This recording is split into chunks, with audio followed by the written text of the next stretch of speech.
নতুন করে হইছে চালু এ আবার কোন ট্যালেন্ট পরিচয় করাই দেখি এই আমার বয়ফ্রেন্ড। মানে মেয়েরাও পরিচয় করায় না বাড়ি নিয়ে চলে আসে, মা জিজ্ঞেস করে এই কিটা রে? আল্লাহ আম্মা আমার বয়ফ্রেন্ড, আজ 3 মাস ধরে আমরা প্রেম করছি। ওরে বাবা, মানে বাবা বাগলির ঝাড়ে কি ঝাড়ে, আজ 3 মাস ধরে আমরা প্রেম করছি আম্মা, উনি তো আপনার জামাই হবে। ওরে জামাই হবে। আবার মেয়ের মা কি কয়, আল্লাহ তা আগের তে বলবি না, আমি একটু না পাড়াতে করে আপেল কিনে আনতাম। আব্বা ভালো আছো আব্বা? ওরে আব্বা আমার, এগুলো বলার দরকার আছে না নাই?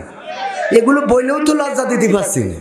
লজ্জা জানো পৃথিবীতে উঠে গেছে না? আপনাদের সময় কত লজ্জা ছিল? আগের সময় 100 থাকলে এখন তো 300, ধরুন 300 না, এখন 30ও নেই, আছে।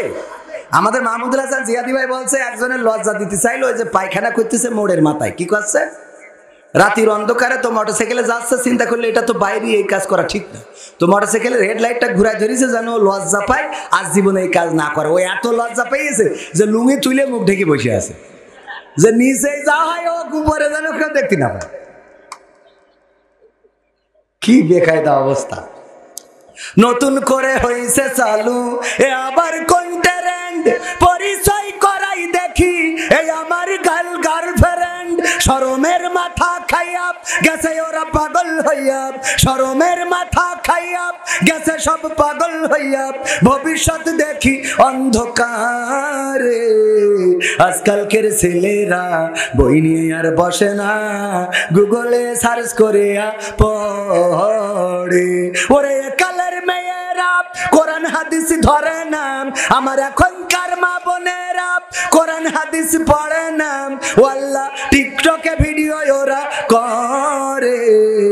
আজকালকের ছেলেরা বই নিয়ে আর বসে না, গুগলে সার্চ করিয়া পড়ে। ঠিক না বেঠে? আপনারা ঠিক বললেও ঠিক, যদি ঠিক না বলেন তাও ঠিক, কারণ আমি এই বাংলাদেশের মানুষ, যশোরের মানুষ। আমার ওই যে গদখালিতে এখন বেড়াতে যায়, পিকনিক করতে যাই, ডিজে বাজায়, গান বাজায়, জিবাইক নসিমন করিমন কেউ বাবাছে আসছেন। ওখানে আসার পরে একটা শয়তানি স্টেজ বানাইছে, শয়তানি ছোট করে একটা গোল করে স্টেজ বানাইছে, তার চারিপাশে আবার ঘোরার জন্য একটা মোটর লাগিয়ে মোবাইল স্ট্যান্ড বানাই দিয়েছে, আর ওখানে আল্লাহর ওলিরা ওঠে আর তাকে নাকে ধিনতা ড্যান্স করে, আর চারিদিকে দাঁড়িয়ে সবাই ভিডিও করে আর ফেসবুকে ছেড়ে দেয়। দেখেছেন না? দেখেন নাই? এই টিকটক যারা করে ওরা বোরকাওয়ালা আছে, ওরা বোরকা ছাড়া আছে, ওরা টুপিওয়ালা আছে। এমন মাদ্রাসার ছাত্র আমি দেখলাম ওখানে নাচানাচি শুরু করে দিয়েছে, তার মানে আবেগটা কন্ট্রোল করতে পারে না, এমন আছে না নাই? কয়দিন আগে দেখলাম একজন টিকটকার হয়েছে, কোরআনের হাফেজ ছিল, মাদ্রাসার ছাত্র শুধু নয়, কোরআনের হাফেজ, চুল কাটিং মাটিং করে ওই যে লাল মাল মেহেদি দিয়ে মোটামুটি টিকটক করতো, পরবর্তীতে তার হেদায়েত হয়েছে। আল্লাহ রাব্বুল আলামিন আবার তার সুপথে এনেছিলেন, আনার পরে আল্লাহ ডেকে নিয়েছেন, মারা গিয়েছে। এরকম নিউজ আপনাদের চোখের সামনে পড়েছে না পড়ে নাই? পড়েছে কিনা খেয়াল করেছেন না? একজন মাদ্রাসার হিফজুল কোরআন হাফেজ, কোরআনের হাফেজ, উনি মারা গিয়েছেন। টিকটক করতেন, টিকটক করে এত খারাপ হয়ে গিয়েছিল, পরে আবার যখন হেদায়েতের পথে এসেছে আল্লাহ তুলে নিয়েছেন। যাক, আল্লাহ তার ক্ষমা করুন, বলেন আমিন। এই জাতীয় অনেকেই আবেগকে কন্ট্রোল করতে পারে না, আছে না নাই? সমাজ যদি আপনার কোনো এক জায়গায় ঘা হয়, এই ঘায়ের চিকিৎসা যদি সঠিকভাবে করতে না পারেন, শরীরে ছড়ানোর ভয় আছে না নাই? শরীরে ছড়ানোর ভয় আছে কিনা? তেমনি ভাবে যেই সমাজে অশ্লীলতা চলে, অন্যায় চলে, অনাচার চলে, পাপাচার চলে, কদাচার চলে, প্রেম চলে, প্রীতি চলে, জেনা চলে, ব্যভিচার চলে, ধর্ষণ চলে, এটা যদি আপনি প্রতিকার করতে ব্যর্থ হন, তাহলে এই পথে যারা নাই তারাও একদিন এটার দ্বারা আক্রান্ত হওয়ার সম্ভাবনা আছে না নাই? অবশ্যই আছে। সুতরাং অন্যায় যেখানে প্রতিবাদ প্রতিরোধ সেখানে করার দরকার আছে না নেই? আমরা দেখলাম সিরাজদি খানে, সম্ভবত সিরাজদি খানের একটা জায়গায় আপনার হিজাব পরে নাই বলে টিচার কিছু চুল কেটে দিয়েছে, সংক্ষিপ্ত অল্প কিছু চুল কেটেছে। এই কাটার কারণে ওই টিচারকে বরখাস্ত করা হয়েছে, দেখেছেন আপনারা? অথচ হিজাব পরেছে, এই কারণে একজন হিন্দু শিক্ষিকা প্রহার করেছে, মেরেছে, মেরে মানে পড়ার কারণে তাকে মেরে কলেজ থেকে স্কুল থেকে বের করে দিয়েছে। এর জন্য কিন্তু ওর চাকরি বরখাস্ত হয় না। খেয়াল করেছেন কিনা? চোখে পড়ে কিনা আপনাদের? কথা কয় না ভাই। আমি ওইটা বাদ দিলাম, এখন সহজ কথা বলি। বেইলি রোডে আগুন লেগেছে না, মানুষ পুড়েছে না? পুড়ার পরে বলতেছে এখানকার রেস্টুরেন্টগুলো লাইসেন্স নাই। বলে না বলে না? বলেছে না বলে নাই? যেই বাসটা অ্যাক্সিডেন্ট করে, অ্যাক্সিডেন্ট করার পরে বলে এই বাসের কোনো রোড ট্যাক্স নাই, কাগজপত্র নাই, ড্রাইভিং লাইসেন্স নাই, যে চালাচ্ছিল সে হেল্পার। বলে না বলে না? যেই ফেরিটা ডুবে যায় অথবা বিধ্বস্ত খারাপ হয়, ক্র্যাশ খায়, বলে এই ফেরির লাইসেন্স ছিল না, 30 বছর আগে এটা রিজেক্ট হয়ে গেছে। যখন ক্ষতিগ্রস্ত হয় তখন বলে না বলে না? যেই বিল্ডিংটা ধসে পড়ে, ধসে পড়ার পরে বলে এই বিল্ডিংটা আজ থেকে 50 বছর আগে এক্সপায়ার হয়ে গেছে। যেই ব্রিজটা ভেঙে যায় বলে এই ব্রিজটা আরো 30 বছর আগে এক্সপায়ার হয়েছে। বলে না বলে না? তাহলে এক্সপায়ার হয়ে যাওয়ার পরেও 30 বছর, 50 বছর, 40 বছর কিভাবে চলে? তাইলে আমাদের দেশে যাদের এই কাজগুলো করার জন্য সরকার বেতন দিচ্ছে, তারা কি করতেছে? কথা কয় না। কি করতেছে? এবার বুঝাই। 18 বছরের আগে যদি কোনো বাড়িতে বিয়ে হয় আর যদি কেউ ফোন দেয়, তাইলে সেই বাড়ি এসে তার পিতামাতাকে সহ, বর সহ অ্যারেস্ট করার আল্লাহর ওলি আছে না নাই? কিন্তু গদখালিতে যখন অশ্লীলতা হয়, ওই জায়গায় আমার ভাইয়েরা সুন্দর করে দাঁড়িয়ে থাকে, বলার মতো কেউ নাই। সত্য না মিথ্যা? কথা কি আমি বুঝাতে পারিছি আপনাদের? তার মানে অন্যায়ের সাপোর্টে অসংখ্য পথ খোলা রয়েছে, ন্যায়ের পক্ষে কথা বলার মতো মানুষ নেই। বলেন ঠিক না বেঠি? আরো কিভাবে করে দেখেন আমাদের সমাজগুলোতে। আপনার 18 বছরের আগে বিয়ে করলে অ্যারেস্ট করতেছে, প্রেম করার জন্য অ্যারেস্ট তো নাই, বরং মিডিয়া দিয়ে, টিভি দিয়ে, টেলিভিশন দিয়ে, সিনেমা দিয়ে এত সুন্দর করে প্রেমকে প্রমোট করা হচ্ছে। গরিবের ছেলে ধনীর মেয়ে, এই দেখায় না, দেখায় না? যত যাই হোক ওর সাথে প্রেমে সাকসেস করাই দিতে হবে। অথচ ওই পরিচালকের মেয়ে যদি কোনো গরিবের সাথে প্রেম করে, কই বলিস কি আমার মেয়ে হয়ে ওর সাথে কি সর্বনাশ। বলে না বলে না? এই অবস্থা আমাদের সমাজে চলছে। আমরা নিজেরা নিজেদের জন্য যেটা ভালো মনে করি না, ওইটা আবার অপরের ঘাড়ে চাপিয়ে দিচ্ছি। ওগো আমার ভাইরা, আল্লাহর নবীর কাছে এসে একজন বললেন আমি মুসলমান হতে পারি। ওগো আমার বিশ্ব নবী, আমার একটা অনুমতি দিতে হবে। সেই অনুমতি হলো আমি জেনা করতে চাই, আমার জেনার অনুমতি দিতে হবে। আল্লাহ রাসূল বললেন আমার কাছে আসো। আল্লাহ রাসূল বললেন না কত বড় বিয়াদব, থাপড়ায় দাঁত খুলে দেবে, বলেছেন নাকি? না, বলেন নাই। সুন্দর করে ডেকে বললেন ওগো আমার ভাই, তুমি কি এটা মনে করো না যার সাথে জেনা করবা, আমি যদি তোমাকে প্রশ্ন করি তোমার মা যদি এই একই কাজ অন্য তোমার বাবার বাইরে অন্য কারোর সাথে করতে চায়, তোমার ভালো লাগবে না? কি বললো আল্লাহর রাসূল? আল্লাহর কসম করে বলি মোটেও ভালো লাগবে না। তোমার বোন যদি জেনা করতে চায়, না আমি রাজি না। তোমার স্ত্রী যদি জেনা করতে চায়, না আমি রাজি না। তোমার কন্যা যদি জেনা করতে চায়, না আমি রাজি না। আল্লাহর রাসূল বললেন তুমি যার সাথে জেনা করবা সে তো কারো না কারো মা, কারো না কারো বোন, কারো না কারো বউ, কারো না কারো কন্যা। এবার চিন্তা করে দেখো তার সাথে জেনা করা তোমার জন্য উচিত হবে কিনা? ওই ব্যক্তিটি বললেন আল্লাহর রাসূল আর ওয়াজের দরকার নাই, আমার এই একটা ওয়াজই যথেষ্ট, আমি বুঝতে পেরেছি জীবনে যত ভুল করেছি আল্লাহ যেন ক্ষমা করে দেন। ওগো রাসূল আল্লাহর কসম করে বলি আর কোনোদিন এমন গুনার কাজে আমি আর জড়াবো না। বলেন আল্লাহু আকবার। আমার ভাইরা, আজকে যে সব মেয়েরা প্রেম করে অথবা ছেলেরা প্রেম করে অথবা মেয়ের মারা যে মেয়েদেরকে প্রেমে কোনো বাধা দেয় না, ছেলের বাবারা মেয়ের বাবারা বাধা দেয় না, একবারও কি চিন্তা করেন না ওরা তো গুনাহের কাজ করছে, ওরা অন্যায় করছে, অপরাধ করছে। এই কাজগুলো থামানোর দরকার আছে না নাই? এই কাজগুলো যদি থামাতে হয় আমাকে আপনাকে সচেতন হতে হবে। আমি আপনি সচেতন না হওয়ার অর্থই হলো আজকের সমাজটা খারাপের দিকে যাচ্ছে। ডিজে বাজানো ছাড়া বিয়ে হয় না এমন আছে না নাই? ডিজে বাজায়, বাজিয়ে বিয়ে দেয়। আমি বলেছি এক বাড়িতে গেলাম, কয়েকটা বিশেষ দিন তোমরা এই কাজ, তোমাদের অসুবিধাটা কোন জায়গায়? আমি চিন্তা করে রেখেছি ওর বাড়ি যেদিন কেউ মারা যাবে ওই দিন আমার টাকায় আমি ডিজে ভাড়া করে এনে বলবো দে কুপান বাজা। যখন বলবে কেন ডিজে বাজছে? আমি বলবো আজকে বিশেষ দিন, এই দিন তো সব দিন আসে না। তোমার যেই সন্তানের মুসলমানের দিন ডিজে বাজাইতে পারো, গায়ে হলুদের দিন ডিজে বাজাইতে পারো, বিয়ের দিন ডিজে বাজাইতে পারো, তোমার মৃত্যুর দিনও জানাজা পড়ানো হবে না, মৃত্যুর দিন তোমার ডিজে কুপান দেয়া হবে। কথা ঠিক আছে তো? এই কাজগুলো করবেন, তাইলে সমাজে ডিজে বন্ধ হবে। আর ডিজে যদি বন্ধ করতে না পারেন, আজকে হিন্দুয়ানা কালচার আমার আপনার বাড়িতে ঢুকে গেছে, ছাদের উপরে ডিজে, আপনার বিল্ডিং এর উপরে ডিজে, এত জোরে গানই শোনা যায় না, খালি বাড়ি খালি বাড়ি, নামাজের সময় টুমায় কিছু দেখে না। এই অবস্থা আমাদের সমাজে কি চলতে দেয়া যাবে? আমার যুবকেরা সচেতন হওয়ার দরকার আছে না নাই? ওগো যুবকেরা, যেখানে ডিজে, যেখানে অন্যায়, সেখানে প্রতিরোধ করার মতো তোমাদের সাহস কি আছে? যাদের সাহস আছে একটু দেখতে চায়। নারায়ে তাকবীর, নারায়ে তাকবীর, আল কোরআনের আলো, আল হাদিসের আলো, নারায়ে তাকবীর।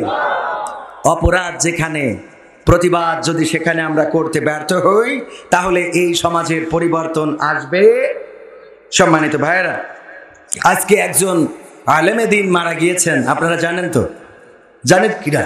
আমার ভাইজান আগেই বলেছেন, শ্রদ্ধাভাজন আমার উস্তাদ আমাকে দেখলেই বলতো, তোমরা তো আমার রুহানি সন্তান, আমি তো চলে যাব, তোমাদের রেখে যাচ্ছি, এই ময়দানটাকে আবাদ করবা, আল্লাহর জমিনে আল্লাহর দিন কায়েমের জন্যে সদা সর্বদা সচেষ্ট থাকবা। সর্বশেষ দেখা হয়েছে কাতারে, আজ থেকে 2 মাস আগে, জানুয়ারিতে উনিও গিয়েছিলেন কাতারে প্রোগ্রাম করার জন্য, এবং আমিও গিয়েছিলাম প্রোগ্রাম করার জন্য। আমরা একই সাথে দুপুরের লাঞ্চ করেছি 2 দিন, এবং আমার জন্য উনি পরের দিন লাঞ্চ করে ফেলেছেন, আমার অপেক্ষায় বসে রয়েছেন। যাওয়ার পরে বলে, এত দেরি করে আসলা কেন? এই মাওলানা আল্লামা লুৎফর রহমান রাহিমাহুল্লাহ উনি চলে গিয়েছেন চিরজনমের মতো বিদায় নিয়ে। আমরা দোয়া করি আল্লাহ রাব্বুল আলামিন যেন ওনার জান্নাতুল ফেরদাউস দান করেন, বলেন আমিন। ওনার কবরটাকে রিয়াজুল জান্নাত বানিয়ে দিন, বলেন আমিন। জীবনের অনিচ্ছাকৃত ইচ্ছাকৃত যদি কোনো গুনাহ থেকে থাকে, আল্লাহ রাব্বুল আলামিন যেন ক্ষমা করে দিন, বলেন আমিন। ওগো আমার ভাইরা, এভাবেই তো কত মানুষ চলে যায়। কোরআনের পাখি চলে গেল চিরজনমের মতো বিদায় নিয়ে, অন্ধকার কবরে পাড়ি জমালো। গোটা বাংলাদেশে কত গান গেয়েছি আমি, কোরআনের বাক পাখির মুক্তি চেয়ে গান শোনাতাম, বাইরে যেতাম, বিদেশের বাইরে গেলেই মানুষেরা জিজ্ঞাসা করত, কবে আবার কোরআনের পাখি ফিরে আসবে, কবে আবার তার মুখে গান শোনা যাবে। সান্ত্বনা দিতাম, আজ হোক কাল হোক আবার কোরআনের পাখি মুক্ত বাতাসে ঘুরে বেড়াবে। কিন্তু দুঃখজনক হলেও সত্য, এখন বিদেশে গেলে আক্ষেপ করে বলে, হুজুর অনেক দিন ধরে আশা পুষে রেখেছিলাম, কোনো একদিন কোরআনের পাখি বের হবে, আবার কোরআনের ময়দানে কথা বলবে, কিন্তু সেই কোরআনের পাখির কণ্ঠে তো আর ওয়াজ শুনবো না। আমি সান্ত্বনা দিয়ে বলি, আমার আজারি ভাই যেমন বলেছিলেন, আমরা কোরআনের পাখির কণ্ঠে আবার জান্নাতে বসে ওয়াজ শুনতে চাই, বলেন ঠিক না বেঠিক? আল্লাহ রাব্বুল আলামিন যেন আমাদের সেই ঈমান আমল গঠন করার তৌফিক দান করে দেন, বলেন আমিন। সোনার পাখিরা একে একে উড়ে যায়, ভেঙে ভেঙে হৃদয়ের সকল বাঁধন, নেকড়ের উল্লাসে কাঁপে জনপদ, বঞ্চিত জনতার হৃদয় কাঁদনা। সোনার পাখিরা একে একে উড়ে যায়, ভেঙে ভেঙে হৃদয়ের সকল বাঁধন। পাখিরা ফুলের মতো মোহন পালক, নির্মল জোছনার মিষ্টি আলো। পাখিরা ফুলের মতো মোহন পালক, নির্মল জোছনার মিষ্টি আলো।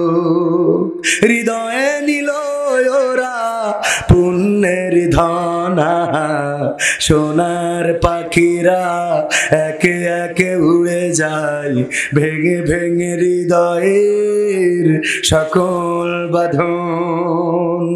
পাখিরা উড়ে যায় আলোকিত জোছনার দেশে, পাখাগুলো জরিদার আলোময় চলে ওরা ভেসে।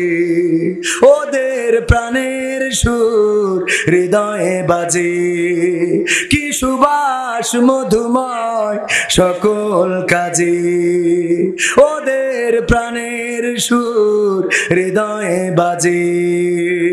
কি সুভাষ মধুময় সকল কাজে, শাহাদাত বেছে নেয় সাহসী যে জনা, সোনার পাখিরা একে একে উড়ে যায়, ভেঙে ভেঙে হৃদয়ের সকল বাঁধন।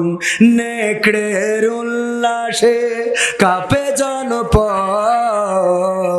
বঞ্চিত জনতার হৃদয়ে কাঁদনা, সোনার পাখিরা একে একে উড়ে যায়, ভেঙে ভেঙে হৃদয়ের সকল বাঁধন।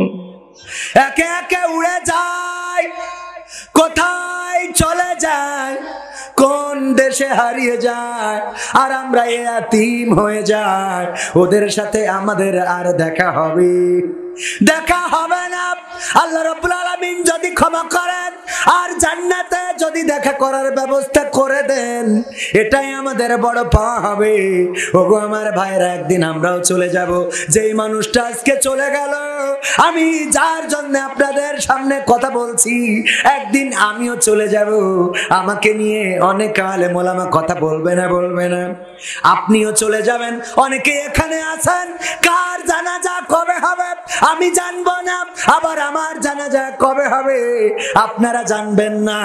হঠাৎ শুনবেন কবির বিন সামাদ নাই, এরকম শোনা যাবে না? আমরা কে কবে চলে যাব কেউ জানি না, কার যাওয়াটা কবে হবে আমরা কেউ জানি না। সুতরাং যাওয়ার জন্য প্রস্তুত হওয়ার দরকার আছে না নাই? আল্লাহ রাব্বুল আলামিন বললেন পবিত্র কোরআনের সূরা বাকারার আমি যে আয়াতে কারিমা তেলাওয়াত করেছি, আল্লাহ বলছেন কাইফা তাকফুরুনা বিল্লাহি ওয়া কুনতুম আমওয়াতান ফাআহইয়াকুম সুম্মা ইউমিতুকুম সুম্মা ইউহয়িকুম সুম্মা ইলাইহি তুরজাউন। আল্লাহ বলছেন তোমরা কেমন করে আমি আল্লাহকে অস্বীকার করো। কুফরি করা মানে কি? অস্বীকার করা, ভুলে যাওয়া, আল্লাহর বাইরে অন্যকে মাবুদ হিসাবে মেনে নেওয়া, আল্লাহর বাইরে আল্লাহর দেওয়া মতবাদকে ছেড়ে অন্য কারো মতবাদ গ্রহণ করা, আল্লাহর দেওয়া আইন ছেড়ে অন্য কোন আইনকে সমাজের জন্য কল্যাণকর মনে করা। এটা আল্লাহ আক্ষেপ করে বলছেন যে তোমরা কেমন করে আমাকে ভুলে যাও, আমাকে অস্বীকার করো, আমার সাথে বৃদ্ধাচারণ করো, অথচ তোমরা ছিলে মৃত, তোমাদের কোনো জীবন ছিল না, আকার ছিল না, আকৃতি ছিল না। আমি তোমাদের জীবন দিয়েছি, আবার একদিন আমি তোমাদের মৃত্যু ঘটাবো, আবার আমি তোমাদের পুনরুজ্জীবিত করব। বেলা শেষে ফিরে যাওয়া লাগবে কার কাছে? যাবেন না কে কে? কইছি যাবেন না কে কে? যাওয়া লাগবে না এমন কেউ কি আছেন? ও তোমার গোনা দিন ফুরাইয়া যাবে, গোনা দিন ফুরাইয়া যাবে, যৌবনে লাগবে ভাটি। ওই যে দেখো ডাকিতেছে তোমায় কবরের মাটি, ওই যে দেখো ডাকিতেছে তোমায় কবরের মাটি। সন্ধ্যার আগে যেদিন ডুবিবে বেলা, এক পলকে ভেঙে যাবে তোমার রঙেরই মেলা। সন্ধ্যার আগে যেদিন ডুবিবে বেলা, এক পলকে ভেঙে যাবে তোমার রঙেরই মেলা।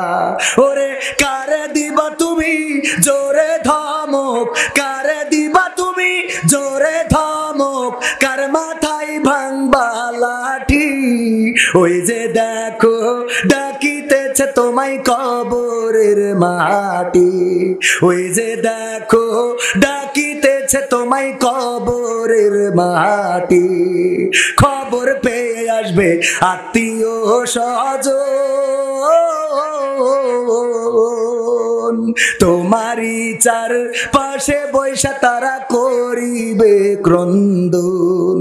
খবর পেয়ে আসবে আত্মীয় স্বজন, তোমারই চার পাশে বৈশা তারা করিবে ক্রন্দন। সাজাইবে বনের মতন সাজাইবে মনের মতন কি সুন্দর পরিপাটি। ওই যে দেখো ডাকিতেছে তোমায় কবরের মাটি, ওই যে দেখো ডাকিতেছে তোমায় কবরের মাটি। ও তোমার গোনা দিন ফুরাইয়া যাবে, গোনা দিন ফুরাইয়া যাবে, যৌবনে লাগবে ভাটি। ওই যে দেখো ডাকিতেছে তোমায় কবরের মাটি, ওই যে দেখো ডাকিতেছে তোমায় কবরের মাটি। ঠিক না বেঠে? ওগো আমার ভাইরা, মসজিদে যান, খাটিয়ার কাছে জিজ্ঞাসা করেন, ওগো খাটিয়া কয়দিন আগে তুমি আমার দাদাকে নিয়ে গেলে, তার কয়দিন পরে আমার বাবাকে নিয়ে গেলে, এই তো কিছুদিন আগে আমার গ্রামের বন্ধুকে নিয়ে গেলে। ওগো খাটিয়া বলো দেখি এখন তুমি কার অপেক্ষায় পথে আছো? খাটিয়া যেন জবাব দিয়ে বলে, আল্লাহর বান্দা তুমি তৈরি হয়ে যাও, এবারের যাত্রাটা তোমার হয়ে যেতে পারে। কবরের কাছে যাবেন, যে কবরের কাছে যে আশা করবেন, ওগো কবরের মাটি তুমি তো কয় তোমার মধ্যে আমার দাদার বসবাস, তোমার মধ্যে আমার বাবার বসবাস, তোমার মধ্যে আমার চাচার বসবাস, তোমার মধ্যে গ্রামের অনেকের বসবাস।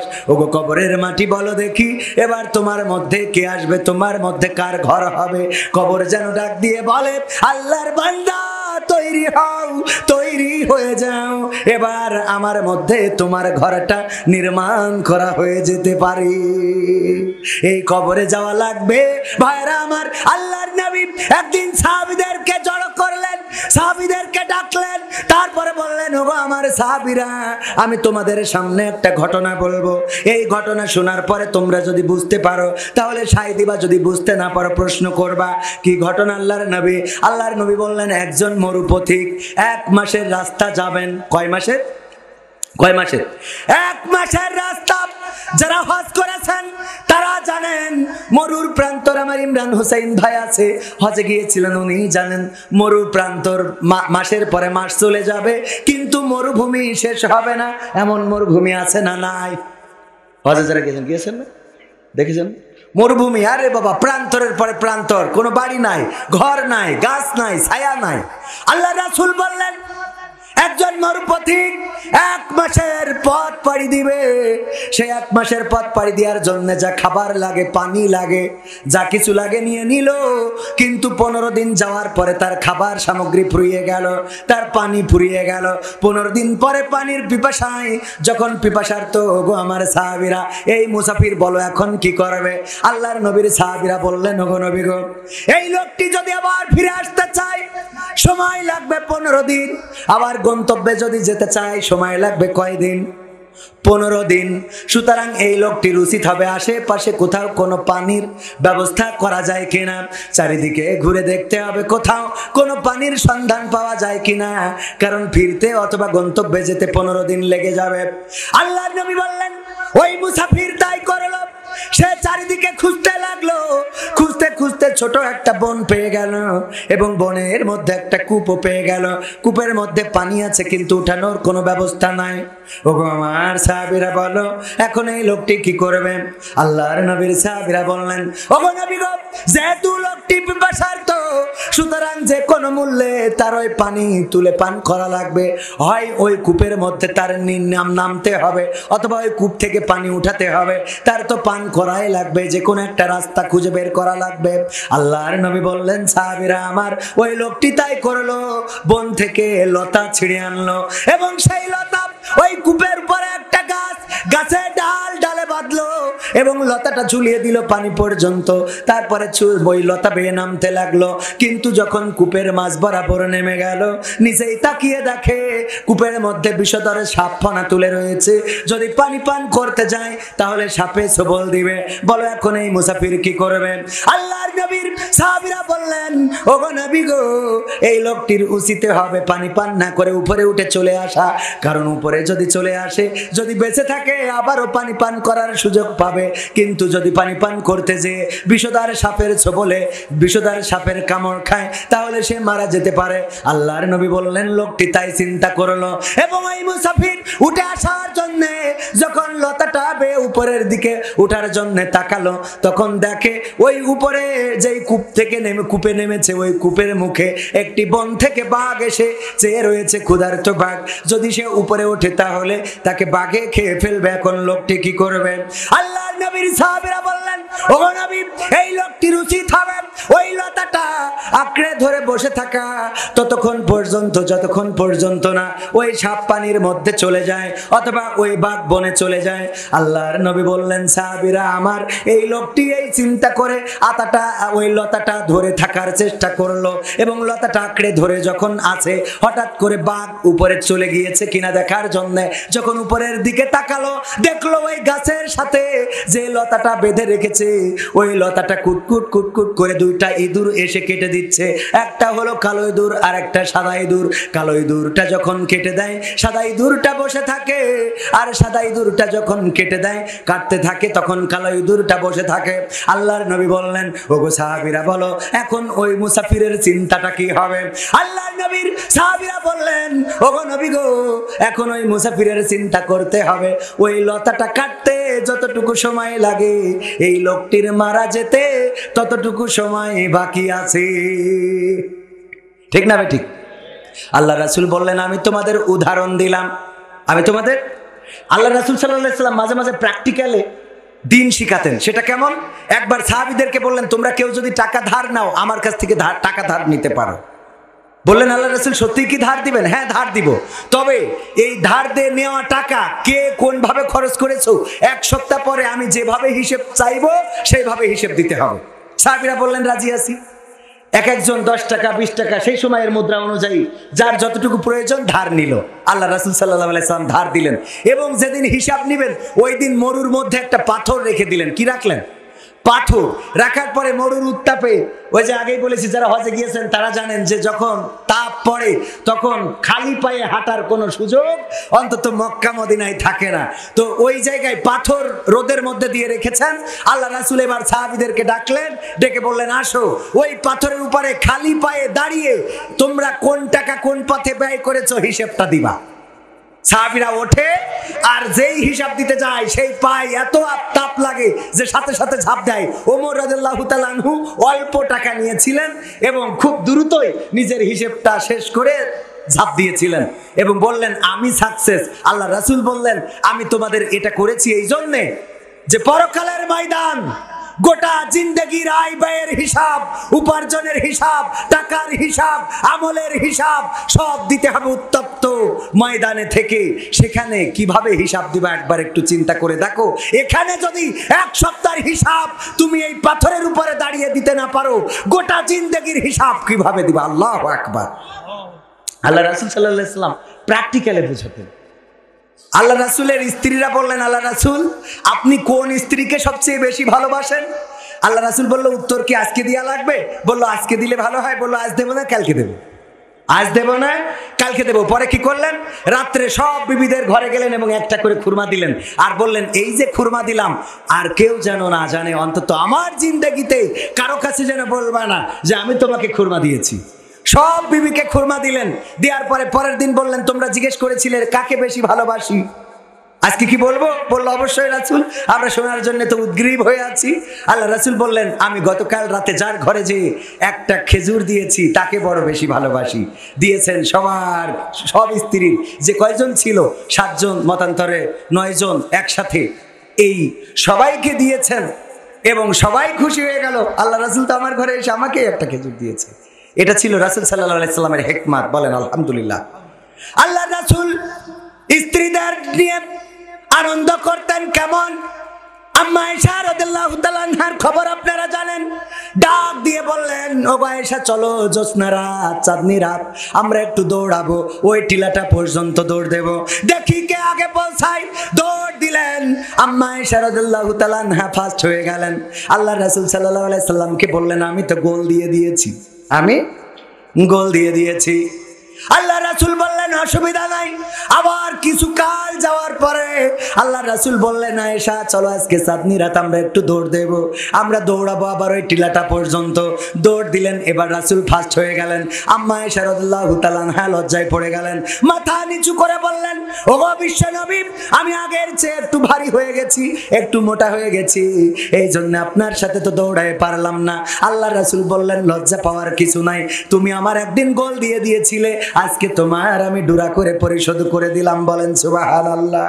আমার রাসূল এইভাবে স্ত্রীদের বিনোদন দিতেন।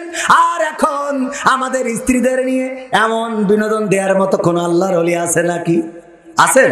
যা আপনার স্ত্রীকে নিয়ে আমি গত কোন জায়গায় বলেছি, আপনার স্ত্রীকে নিয়ে র্যাকেট খেলবেন, তবে এই র্যাকেট খেলা আবার যেন স্ত্রীর সাথে আবার দেওয়ার করে না, এদিকটা খেয়াল রাখবেন। র্যাকেট খেলা কি খারাপ না? স্ত্রীর সাথে খেলবেন, পাঁচিল দিয়া বাড়িতে লাইট লাগাই এমন জায়গায় খেলার দরকার নেই যাবার অন্যরা ভিডিও করে বা ফেসবুকে ছেড়ে যায়। হ্যাঁ, এদিকটা খেয়াল রাখবেন। এখন তো বেকায়দা সব ভিডিও হয়ে যায়। কোনে কি আগে টয়লেটে গেলে চারিপাশে তাকাই দেখিন যে কি আছে কি নেই, শয়তানের অভাব আছে, কোথায় কোন ভিডিও হয়ে যাচ্ছে, আর আল্লাহর কাছে ক্যামেরার অভাব আছে। সুতরাং আমি সূরা আল ইমরানের যে আয়াতটা বলেছিলাম মনে আছে কিনা, ইয়া আইয়ুহাল্লাযীনা আমানুত্তাকুল্লাহ হাক্কা তুকাতিহি ওয়া লা তামুতুন্না ইল্লা ওয়া আনতুম মুসলিমুন, যে আল্লাহ বলছে ভয় করো যেমন করে ভয় করা উচিত। কেমন ভয়? আপনার মাথার উপরে সদা সর্বদা দিনের আলোতে রাতের অন্ধকারে সব কিছু আল্লাহর কাছে রেকর্ড হচ্ছে না? হচ্ছে না? সব রেকর্ড হয়ে যাচ্ছে আল্লাহর কাছে, সব কিছু কিন্তু উন্মুক্ত হয়ে যাবে। সুতরাং আমাদের প্রস্তুত হতে হবে। আমরা আল্লাহর জন্য নিবেদিত প্রাণ হওয়ার দরকার আছে না নাই? আল্লাহর জমিনে আল্লাহর দিন কায়েম করার জন্য, আল্লাহর জমিনে আল্লাহর কোরআন কায়েম করার জন্য নিবেদিত প্রাণ হওয়ার দরকার আছে না নাই? যেমন নিবেদিত প্রাণ ছিলেন কোরআনের পাখি, যেমন নিবেদিত প্রাণ ছিলেন আল্লামা লুৎফুর রহমান, অনেকেই কোরআনের সাথে থাকার কারণে শহীদ হয়ে আল্লাহর কাছে পৌঁছে গিয়েছে না যায় নাই? কোরআনের সাথে যারা করবে দ্বন্দ্ব তাদের সাথে কবু হবে না আপোষ। হবে? কোরআনের সাথে যারা করবে দ্বন্দ্ব তাদের সাথে কবু হবে না আপোষ। কোরআনের সাথে যারা করবে দ্বন্দ্ব তাদের সাথে কবু হবে না আপোষ। জেল জুলুম হলেও হবে, জেল জুলুম হলেও হবে, বিবেকের কাছে তবু রব নির্দোষ। আমার রবের কাছে রব নির্দোষ, মহান প্রভুর কাছে রব নির্দোষ। কোরআনের সাথে যারা করবে দ্বন্দ্ব তাদের সাথে কবু হবে না। কোরআনের কথা যারা বলে যায় আজ তাদের দমাতে কত ফন্দি, কাউকে ধরে নিয়ে দিয়েছে ফাঁসি, কাউকে রেখেছে আজও বন্দি। রেখেছে না রাখে নাই?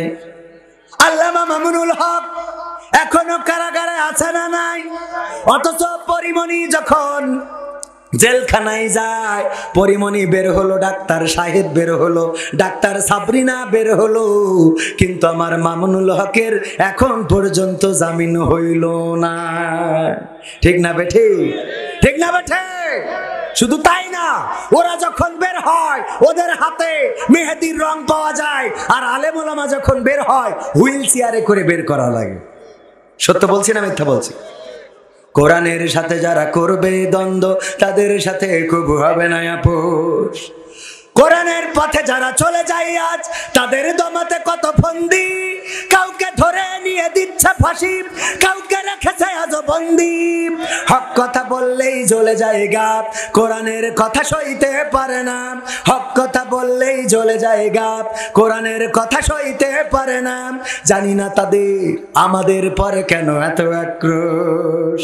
জেল জুলুম হলেও হবে, জেল জুলুম হলেও হবে, বিবেকের কাছে তবু রব নির্দোষ।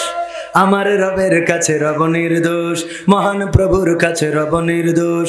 কোরআনের সাথে যারা করবে দ্বন্দ্ব তাদের সাথে কবু হবে না। কোরআনের কথায় আজ বলতে গেলে আসছে বাধা কত ভাবে, কোরআন প্রেমিকেরা হাতে রেখে হাত সামনে এগিয়ে যাবে। সেই মুসলমান কি এখানে আছে? আছে?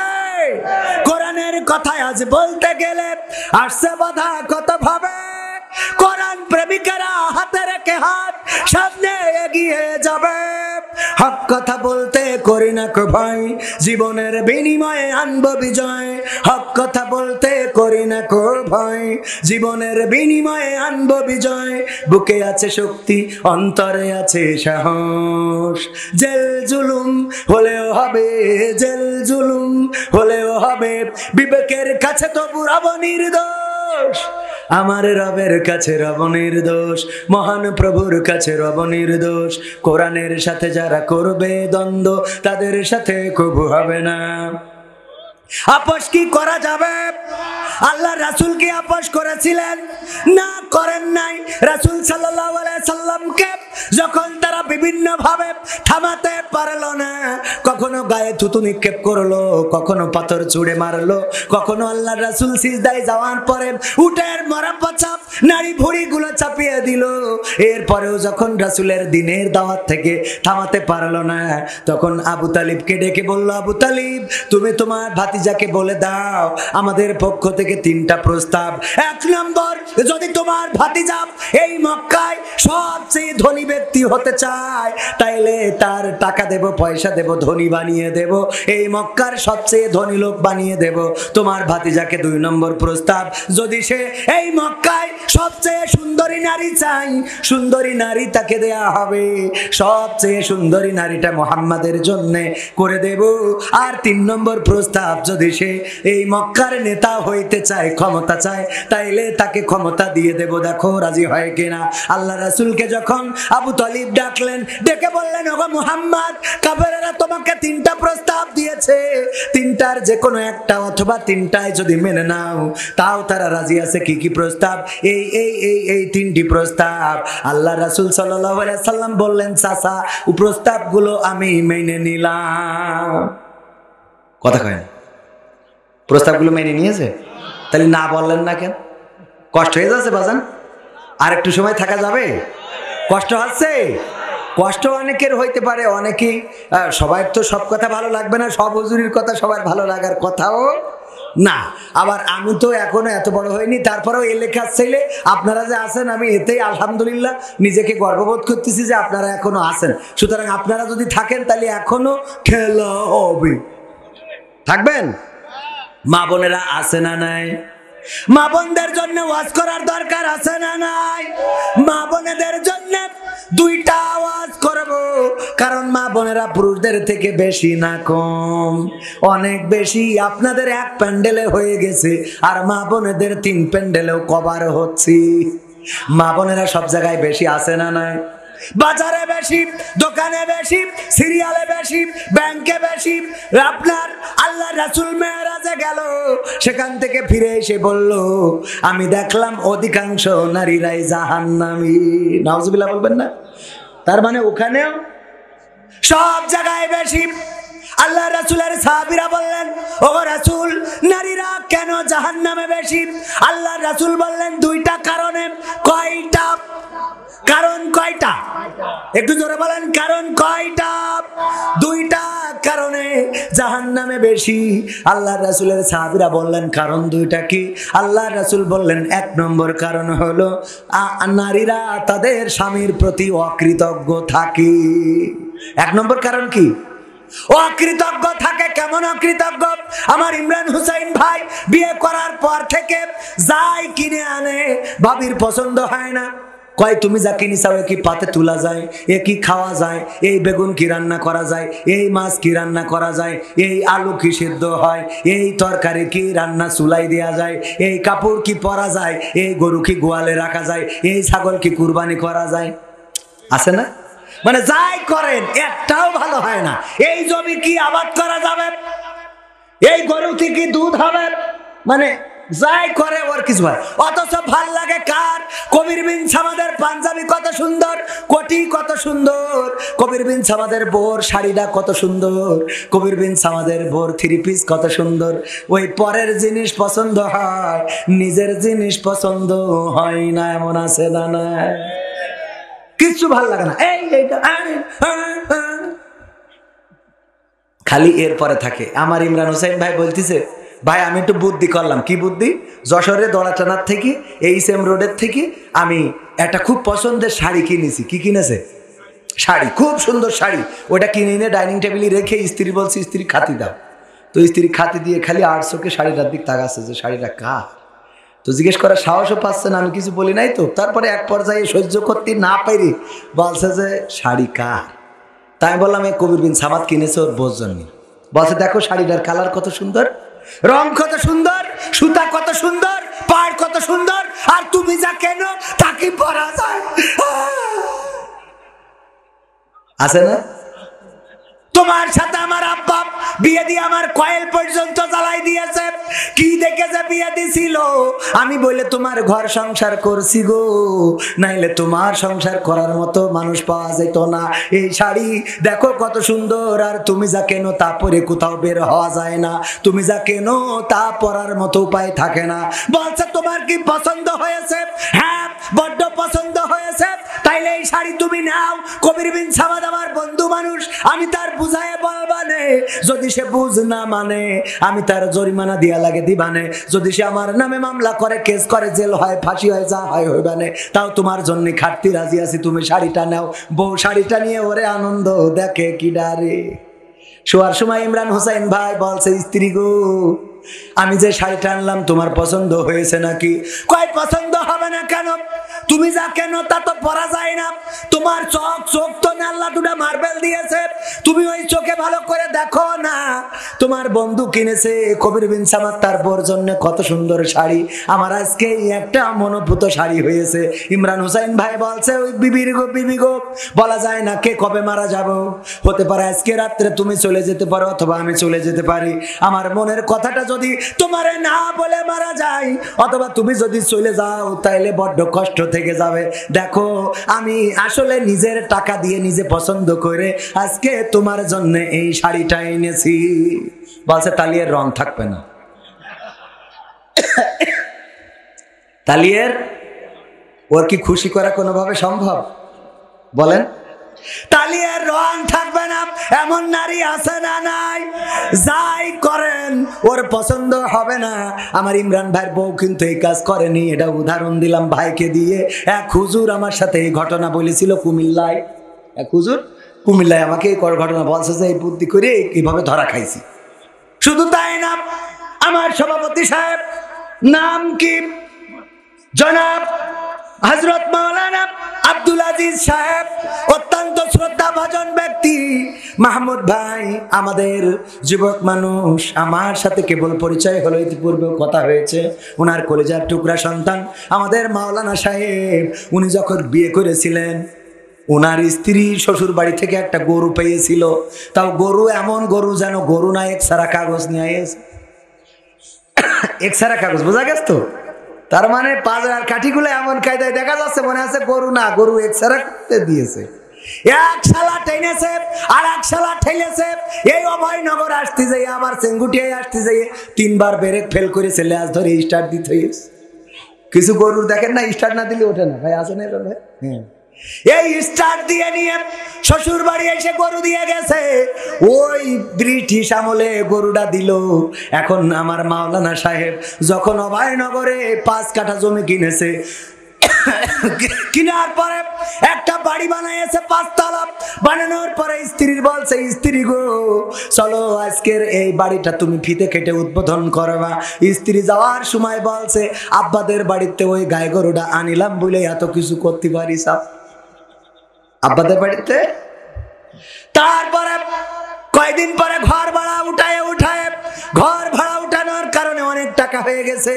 একটা গাড়ি কিনেছে 4 চাকার গাড়ি কিনে স্ত্রীর বলছে স্ত্রী গো আজকে এই গাড়িতে তুমি আমার বাঁ পাশে বসবা, আমি তোমার নিয়ে চালাই বেড়াবো, তুমি প্রথমেই আমার এই গাড়িতে উঠবা। গাড়ির দরজা খুলে বলছে আব্বাকে বাড়িতে গায়ে গরুটা আনিলাম বুঝলে, না হলে এই গাড়ি হইতো। ও আমার ভাইরা, এরপরে একটা বাস কিনেছে, ট্রাক কিনেছে, যাই করেছে, খালি বক্তব্য হলো আব্বাদের বাড়িতে গায়ে গরুটা এনে দিলাম বুঝলে। এখন আমার ধারণা হলো যদি মারা যায়, মারা যাওয়ার পরে বেহেশতের সিঁড়িতে যখন মাওলানার সাথে বেগম সাহেবার দেখা হবে, তখন ধাক্কা দে বলবা আব্বাকে বাড়িতে গায়ে গরুটা আনিলাম বুঝলে। তা নাহলে তোমার জান্নাতেও যাওয়া হইতো। আছে না নাই? ওরে বাবা, অকৃতজ্ঞ কাকে বলে? আল্লাহ রাসূল বলছে এই অকৃতজ্ঞ হওয়ার কারণে ওরা জাহান্নামে বেশি। কারণ কয় নম্বর? কয় নম্বর কারণ? 2 নম্বর কারণ, তারা বেশি বেশি অভিশাপ দেয়। কি সাপ দেয়? দুড়া না, জাত না, কালাস না, গোখরা না, ওরা দেয় অভিশাপ। কি সাপ? এও এক ধরনের সাপ। সাপ না, সাপ না, যন্ত্র আছে আমাদের দেশে, অনেক যন্ত্র, গাড়ির যন্ত্র, মেসালোর যন্ত্র, আপনার বাসের যন্ত্র, মোবাইলের যন্ত্র আছে না নাই? সিলাইরেসের যন্ত্র, বিভিন্ন রকম যন্ত্র আছে। আর বাঙালি একটা যন্ত্র আবিষ্কার করলো, তার নাম হলো ষড়যন্ত্র। ঠিক না বে ঠিক? এই ষড়, এটা একটা যন্ত্র, যেই যন্ত্র দিয়ে মানুষকে ষড় করা যায়। সুবহানাল্লাহ বলবেন না? কয় সুবহানাল্লাহ? এ সহ্য না করে পারা যায়? ওরে বাবা, সুবহানাল্লাহ আলহামদুলিল্লাহ এগুলো বুঝে শুনে তো বলবে। বুঝে শুনে বলার দরকার আছে না? একটু ওয়াজ শোনার সময় একটু খেয়াল করবেন। একজন ওয়াজ শুনতে শুনতে ঘুম পড়েছে, তো এখন হুজুর কালেকশন করতেছে, বলছে 50,000 টাকা দেওয়ার মতো কে আছেন? হাত উঁচু করেন, দোয়া করে দেব। কেউ হাত উঁচু করে না, করে না, করে না। হুজুর জোরে চিল্লায়ে বলছে, কে আছেন? হাত উঁচু করেন। ও ঘুমিতে উঠে পরে হাত উঁচু, মানে এর আগের টুক তো শুনতে পাইনি। হাত উঁচু করার পরে দেখে কেউ হাত তোলে নাই, শুধু ও একা। এরপরে হুজুর বলছে, যুবক তোমার নাম কি? বলছে হযরত মাওলানা ইমরান হুসাইন। বলছে আল্লাহ, 50,000 টাকা দেওয়ার মতো তোমার একজন বান্দা পাইলাম। আল্লাহ তুমি ইব্রাহিম, আমার ইমরান হুসাইনকে কবুল করে নাও, নেখায়াত দিয়ে দাও। আর ও পকেটে হাতে দেখে 50 টাকাও তো নেই। এই জন্যে ওয়াজ শোনার সময় একটু বুঝে শুনে হাত উঁচু করার দরকার আছে না নাই? ইমাম সাহেব তারাবি পড়ায়, হঠাৎ যে ঘুম এসে গেছে, ঘুমাইছে। মা ইফতার করে যেয়ে শুয়েছে, ঘুম এসে গেছে। ঘুমাইয়ে উঠে দেখে 10 মিনিট পার হয়ে গেছে। ঝাঁপ দিয়ে উঠে আড়াই ছিল পাঞ্জাবি, ওইটা ঘাড়ের উপরে দিয়ে নিয়ে মসজিদে দৌড়। আড়া পর্যন্ত আলনা, আলনা থেকে পাঞ্জাবি নিয়ে দেও দৌড় মসজিদে। তো ইমাম সাহেব খেপে গেছে, হুজুর এত দেরি হলো কেন আপনার? বলছে ভাই রে, ইফতার করি ঘুম শুইছি, হঠাৎ ঘুম এসে গেছে, খেয়াল করিনি, 10 মিনিট পার হয়ে গেছে। আলিফ লাইলা দেখবো কখন? তখন আবার আলিফ লাইলা ছিল। তারা বিপরী আবার আলিফ লাইলা দেখতে যেতে হতো, মনে আছে আপনাদের? মুরব্বীদের মনে থাকার কথা। আলিফ লাইলা দেখবো কখন? হুজুর বলে টেনশনের কিছু নেই, আমি একটু টেনে দিবানে। টেনে দেওয়ার রাস্তা আছে না নেই? আমি একটু টেনে দিবানে, টেনশন করার কিছু নেই। এই বলে হুজুর বলছে একটু পাঞ্জাবিটা গায়ে দিয়ে নি। পাঞ্জাবি গায়ে দিতে দিতে আরো 5 মিনিট পার হয়ে গেছে। সভাপতি আর হুজুর, এই কি আছে আপনার? মানে একটু মাজাটা ছাড়াই নিলাম, অনেকক্ষণ বসে রয়েছে। এই হুজুর কি হচ্ছে আপনার? কয় ভাই রে, পাঞ্জাবিটা গায়ে দিয়ে এখনো হাতা খুঁজে পাইলাম না। হাতা খুঁজতে খুঁজতে তো সময়টা চলে যাচ্ছে। তখন বিদ্যুৎ ছিল না, হারিকেনের আলো। হারিকেনের ভলিউম বাড়াই দিয়ে বলছে একটু হুজুরের গলার কাছে ধর। গলার কাছে ধরে দেখে হাতা খুঁজে পাবে কি? হুজুর তো ওই যে আলনায় ছিল বোর সায়া, ওইটাই নিয়ে গলায় পরায় বসে রয়েছে। ও কিয়ামত পর্যন্ত আর খুঁজে পাবে? তার মানে হুতোষে আসলি হবে। মাঝে মাঝে হুতোষে বলবেন না, বুঝে শুনে বলবেন। ভাইরা আমার, বাঙালির আবিষ্কার করলো ষড়যন্ত্র, আর আমার মা বোনেরা আবিষ্কার করলো এমন একটা সাপ যার নাম অভিশাপ। যদি ছেলে একটু 1 থেকে 2 করে, অমনি বল আল্লাহ তোর মরণ করে না কেন? বিটার বউ যদি কিছু করে, কয় তুই মরিস না কেন? স্বামী যদি কিছু করে, কয় আজরাইল তোমার চেনে না কেন? বলে না, বলে না? ওরে আমি পারি না, আর পারি না, আমার স্বামী কেন মরে না? আজরাইল কি চিনে নাই আমার স্বামী রে গো, আমি পারি না, আর পারি না। আছে না নাই? গানও গায়, আমি পারি না, আর পারি না, আমার স্বামী কেন মরে না? আজরাইল কি চিনে নাই আমার স্বামী রে গো, আমি পারি না, আর পারি না। একজন স্ত্রী, এমন একজন নারী আমাকে ফোন করেছে মাসখানেক আগে। আমি ফোনটা রিসিভ করলাম, বলতেছে হুজুর আপনি কি সেই হুজুর? বললাম কোন হুজুর? কয় ওই যে এভাবেও ভালো কাজ করা যায়, প্রশ্ন করে উত্তর দেন, এই হুজুর কিনা আপনি? বললাম হ্যাঁ। বললো হুজুর একটা প্রশ্ন আপনার কাছে একটু করার জন্য ফোন দিয়েছি। আমি বললাম করেন, অসুবিধে নেই। বলছে হুজুর গো, আজ 1 সপ্তাহ হলো আমার স্বামী মারা গেছে রে ও হুজুর, হুজুর। আমি বললাম আমার কিছু করার নেই, কারণ আমার তো তেজ মারা সার। আমার বউ আছে, একটা বাচ্চা 2টা। কয় হুজুর না, বিয়ে করার জন্য বলি না হুজুর, একটা বিষয় জানার জন্য ফোন দিয়েছি। আমার স্বামী ছিল অসুস্থ, আমার মাঝে মাঝে বিরক্তি ধরে যেত। আমার স্বামীকে বলতাম তুমি মরো না কেন, আল্লাহ তোমার মরণ করে না কেন। আবার মাঝে মাঝে বলতাম ও আল্লাহ ওরে মরণ করো, ওরে তুলে নাও, ওরে উঠায় নাও, আমার চোখের সামনে থেকে বিদায় করে দাও। এই কথাগুলো আমার স্বামীর জন্য বলতাম। আজ 1 সপ্তাহ হয়ে গেল মারা গিয়েছে, আমি নিজেকে সান্ত্বনা দিতে পারছি না। আহারে, আমার দোয়ার কারণে মারা গেল নাকি তার হায়াত শেষ হয়েছে তাই মারা গিয়েছে? জটিল প্রশ্ন না? কঠিন প্রশ্ন। আমি বললাম আমি তো অত বড় হুজুর নই, অত বড় আলেম নই, মুফতি মুহাদ্দিস কারি নই যে আমি আপনার এই প্রশ্নের সমাধান দিয়ে দিতে পারবো। তবে এতটুকু বলে রাখি ওগো আমার বোন, আল্লাহ রাব্বুল আলামিন দোয়া যেমন কবুল করে, বদদোয়া তেমন কবুল করে না? করে না? বদদোয়াও কবুল করে থাকেন। আমি জানি না আল্লাহ আপনার দোয়া বদদোয়া কবুল করেছে নাকি করে নাই। আবার এটাও জানি না যে আপনি আপনার স্বামীর হায়াত ফুরাইছে নাকি ফুরাই নাই। যদি বদদোয়া কবুল করে থাকে তাহলে আপনার বদদোয়ার কারণে মারা গিয়েছে, অথবা যদি হায়াত শেষ হয়ে যেয়ে থাকে সেই হায়াত শেষ হওয়ার জন্য মারা গিয়েছে। তবে আপনি যে জাহান্নামের পথটা আপনি ক্লিয়ার করেছেন সেটা আল্লাহ রাসূলের হাদিস অনুযায়ী প্রমাণ পাওয়া যায়। কারণ আমার রাসূল বলেছেন নারীরা জাহান্নামে যাবে তার 2টা কারণ।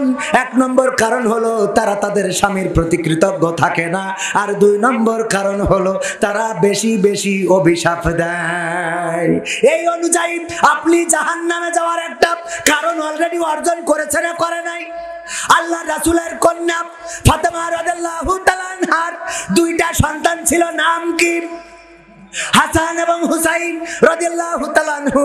2 জনে কান্না শুরু করেছেন, ওগো মা 3 দিন হয়ে গেল একটু খাবার জুটলো না গো মা, আর কত এই পেটে পাথর বেঁধে দিন চালাবো, মাগো একটু কি খাবারের ব্যবস্থা করা যায় না?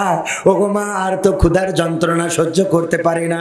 আল্লাহ রাসূলের কন্যা ফাতেমা রাদিয়াল্লাহু তাআলা আনহা বললেন, ওগো হাসান, ওগো হুসাইন, তোমরা কেন বারবার আমাকে ডিস্টার্ব করো? বারবার কেন আমার কাছে কাঁদাকাটি করো? বারবার কেন আমাকে জ্বালাতন করো? তোমরা কি তোমাদের বাবাকে চোখে দেখতে পাও না? এই কথা যখন বলছিলেন আলী রাদিয়াল্লাহু তাআলা আনহু 3 দিন ধরে মদিনার অলিতে গলিতে ঘুরে বেড়িয়েছেন, এক মুঠো খাবারের ব্যবস্থা করতে পারেন নাই, কোনো কাজের ব্যবস্থা করতে পারেন নাই। এই অবস্থায় বাড়িতে ফিরছিলেন, যখন এমন কথা শুনলেন ওই গেট থেকে বের হয়ে গেলেন। ফাতেমা রাদিয়াল্লাহু তাআলা আনহার বাড়িটা দেখেছেন না দেখেন নাই? আমার ইমরান ভাইও দেখেছেন না দেখেন নাই?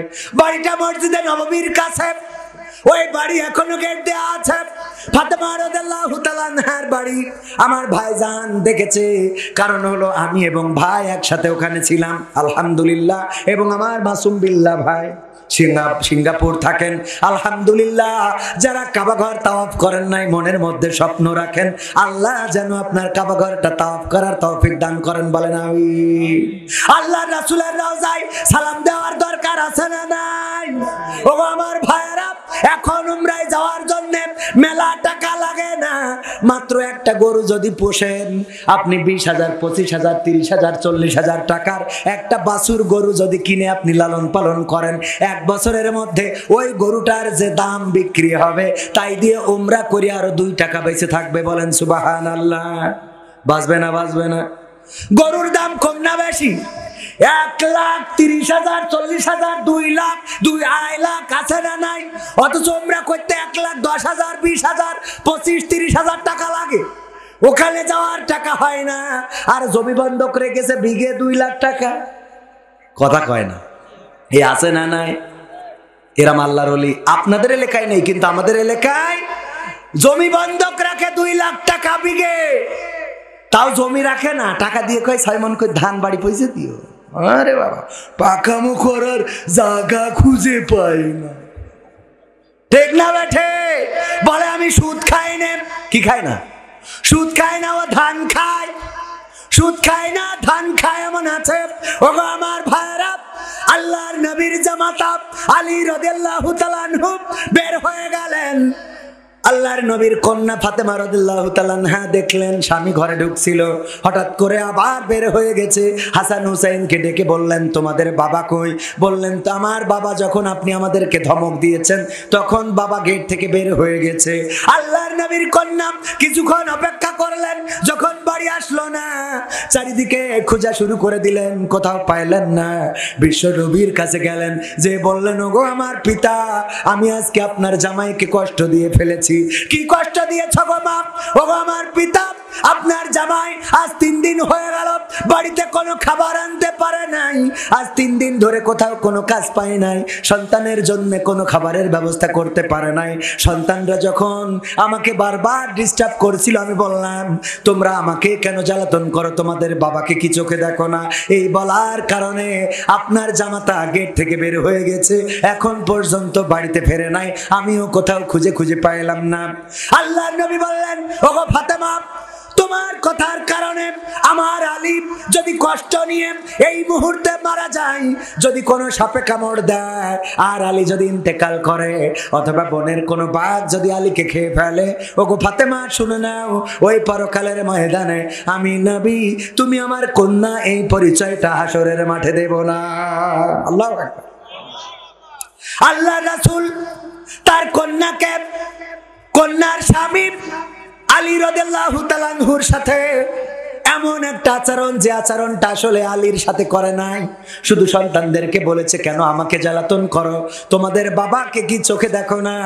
এই কথা বলার কারণে আল্লাহর রাসূল নিজের কন্যার পরিচয় পর্যন্ত আরশে আজিমে কিয়ামতের ময়দানে দিতে চায় নাই, হাসরের ময়দানে দিতে চায় নাই। ওগো আমার ভাইয়েরা, ওগো আমার মায়েরা, পর্দার অন্তরালে যারা আছেন, এবার চিন্তা করে দেখেন, যারা অহরহ স্বামীর সাথে খারাপ আচরণ করেন, স্বামীকে কষ্ট দেন, গালমন্দ করেন, স্বামীর সাথে ব্যবহার খারাপ করেন, এই স্বামী যদি মারা যায়, আপনার প্রতি রাগ রেখে, ক্ষোভ রেখে, অভিমান রেখে যদি মারা যায়, আর আপনি যদি ক্ষমা চেয়ে না নিতে পারেন, বলেন আল্লাহর রাসূল কি উম্মাত হিসাবে আপনার স্বীকার করবে? নিজের কন্যাকে যদি স্বীকার করতে না চায়, তো আমাদের উম্মাত হিসেবে কি স্বীকার করবে? সুতরাং আমাদেরকে সচেতন হওয়ার দরকার। আমার নারীরা স্বামীদের সাথে ভালো ব্যবহার করবেন। স্বামীদের চুল দিয়ে পা মুছাই দিলে সওয়াব আছে না নাই? আল্লাহ রাসূল বলেছেন, যদি কেউ মাথা মুখমণ্ডলে সুন্দর করে মহব্বত করে হাত বুলাইয়ে দেয়, তাইলে ওর মাথায় যত চুল আছে ওই সমপরিমাণ চুল, ওই স্বামীর মাথায় যত চুল আছে সমপরিমাণ চুলের সওয়াব আমল নামায় দেখা লিখে দেওয়া হয়। বলেন সুবহানাল্লাহ। এই কথা বলার পরে আমার টাকলা মুরাদ ভাইয়ের বউ বলতেছে, তাহলে আমার কি হবে? বলছে, তাহলে আমার তো বেকায়দা অবস্থা, মোট মাথার মধ্যে কোনো মাল আছে। আমার আব্বা বলতেন, আজ 22 বছর হয়ে গেল আব্বা চলে গিয়েছেন। মাস্টার আব্দুস সামাদ, আব্বা ওয়াজ করে বেড়াতেন, প্রাইমারি স্কুলের টিচার ছিলেন। আমার আব্বা এক জায়গায় ওয়াজ করেছে, ওগো নারীরা, যদি পারো তোমরা তোমাদের স্বামীদের চুল দিয়ে পা মুছাই দিবা। কেন দিবা? আর রহিম আলাইহিস সালাম তার স্বামীকে চুল দিয়ে পা মুছাই দিতেন। এই কথা শুনে আপনার অভয়নগর চেঙ্গুটিয়ার এক নারী, সে তার স্বামীর চুল দিয়ে পা মুছাই দিয়ে শুয়েছে। শোয়ার পরে গন্ধের জ্বালায় বাঁচা যাচ্ছে না। গন্ধ তো গন্ধ, দুর্গন্ধ, কিসের গন্ধ? পায়খানার গন্ধ। এই গন্ধ কোথা থেকে আসছে? গন্ধ খুঁজে পায় না, আলো জ্বালিয়ে কোথাও খুঁজে পায় না। স্বামী চুল টেনে এনে বলছে, তোমার চুলির থেকেই তো এই গন্ধ। বলছে, ঘটনা কি? কয়, ঘটনা কি বলতে পারবো না। হুজুর ওয়াজ করল যে, ওগো নারীরা, তোমরা যদি পারো তোমাদের স্বামীদের চুল দিয়ে পা মুছাই দিবা। এই বলার কারণে আমি একটু আমল করে শুয়েছি, তোমার চুল দিয়ে পা মুছাই দিয়েছি। বলছে, ঘটনা তো ঘটেছে ওই জায়গায়, ওই চেঙ্গুটিয়ার বাজারে খেলছিল তাস, টাকা দিয়ে। এর নাম কি? জুয়া। এর নাম কি? জুয়া খেলছিল। হঠাৎ করে পুলিশের গাড়ি এসেছে, ওই যে সাইলেন্ট দিতে দিতে। এই গাড়ি যখন এসেছে, অমনি ওই জায়গা থেকে দৌড় দিয়েছে। জুতা পায়ে দেওয়ার টাইম পায় নাই, দৌড় দিয়ে বাঁশবাগান দিয়ে গিয়েছে। বাঁশবাগানে কিটা ছেড়ে ছুঁয়েছে, চটকায় দিয়ে শুয়ে রয়েছে। আর ওই দিন পা মোছাই দিয়ে শুয়েছে। পরের দিন যখন আব্বা বাড়ি আসতেছে, মহিলারা ডেকে বলছে, হুজুর শোনেন, স্বামীদের যা চুল মুছাই, চুল দিয়ে পা মুছাই দিতে বললেন, অসুবিধা নেই, আমরা দেব, কিন্তু ওদের বলবেন ওরা যেন টিউবওয়েলেতে পাটা ধুয়ে সই। ঠিক আছে তো বাজার? কারণ আমরা খারাপ না ভালো? আমরা এতটাই খারাপ নিজে নামাজ পড়ি না, আবার স্ত্রীকে তাপসী রাবিয়া কল্পনা করি। নিজে সারাদিন চায়ের দোকানে আড্ডায় থাকে, আর স্ত্রী সিরিয়াল দেখার কারণে হুজুরির বলে, হুজুর একটু সিরিয়ালের বিরুদ্ধে ওয়াজ করে দিয়েন। আছে না নাই? ওরে বাবা, সিরিয়ালের বিরুদ্ধে ওয়াজ করব, তা তুই সারাদিন চার দোকানে পরিমণি দেখে বেড়াও কে? আমার মা বোনেরা বলছে, হুজুর আজকে ওয়াজ ঠিক আছে, দাওয়াত হবে না? হবে না। একজন স্বামী ওয়াজ শুনেছে যে স্ত্রী যদি নামাজ না পড়ে স্বামী জাহান্নামে যাবে। বাড়ি যেয়ে স্ত্রীর রাত 12টার পরে ডেকে বলছে ওঠ, তা বলছে কেন? বলছে ওঠ, নামাজ পড়তে হবে। কে? তা বলছে তুই নামাজ না পড়লে আমি জাহান্নামে যাবো। কি ডাক হইলো? বলছে যশোরের হুজুর বললো যে স্ত্রী যদি নামাজ না পড়ে স্বামী জাহান্নামে যাবে। তা বলছে অসুবিধা কি? বলছে অসুবিধা কি মানে? এই তুই আমার বউ, তোর জন্য আমি জাহান্নামে যাবো, তুই ভাবলে কি করে? তা বলছে যে তুমিও তো নামাজ পড়ো না। বলছে আমি নামাজ পড়িনি, আমার জন্য আমি জাহান্নামে যাবো, অসুবিধা নেই, তোর জন্য যাবো কে? আমার জন্য আমি যাব, তোর জন্য তো যাব না। ওঠ, বলছে কাল খেতে পড়। কে কালকে? তাই খেতে। ওঠ শিগগির ওঠ। উঠায় জোর করে উজু করাই আছে, শীতের রাত, এত করে বললো কালকে থেকে পড়ব না, শুনলো না, শুনলো না। তারপরে উজু করানোর পরে রাত 12টার সময় এসে কাঁদতেছে আর বলছে, বলো এখন কিসের নামাজ? রাত 12টার সময় কই নক্তের নামাজ, কয় রাকাত পড়ো? বলছে যা হয় পড়। এখন গলার আওয়াজ এত আসতে কার? আল্লাহর কি খেলা হবে তো? আর একটু সময় থাকা যাবে? যাবে আর একটু সময়, আর 10 মিনিট, 10 মিনিট। ও আমার ভাইরা,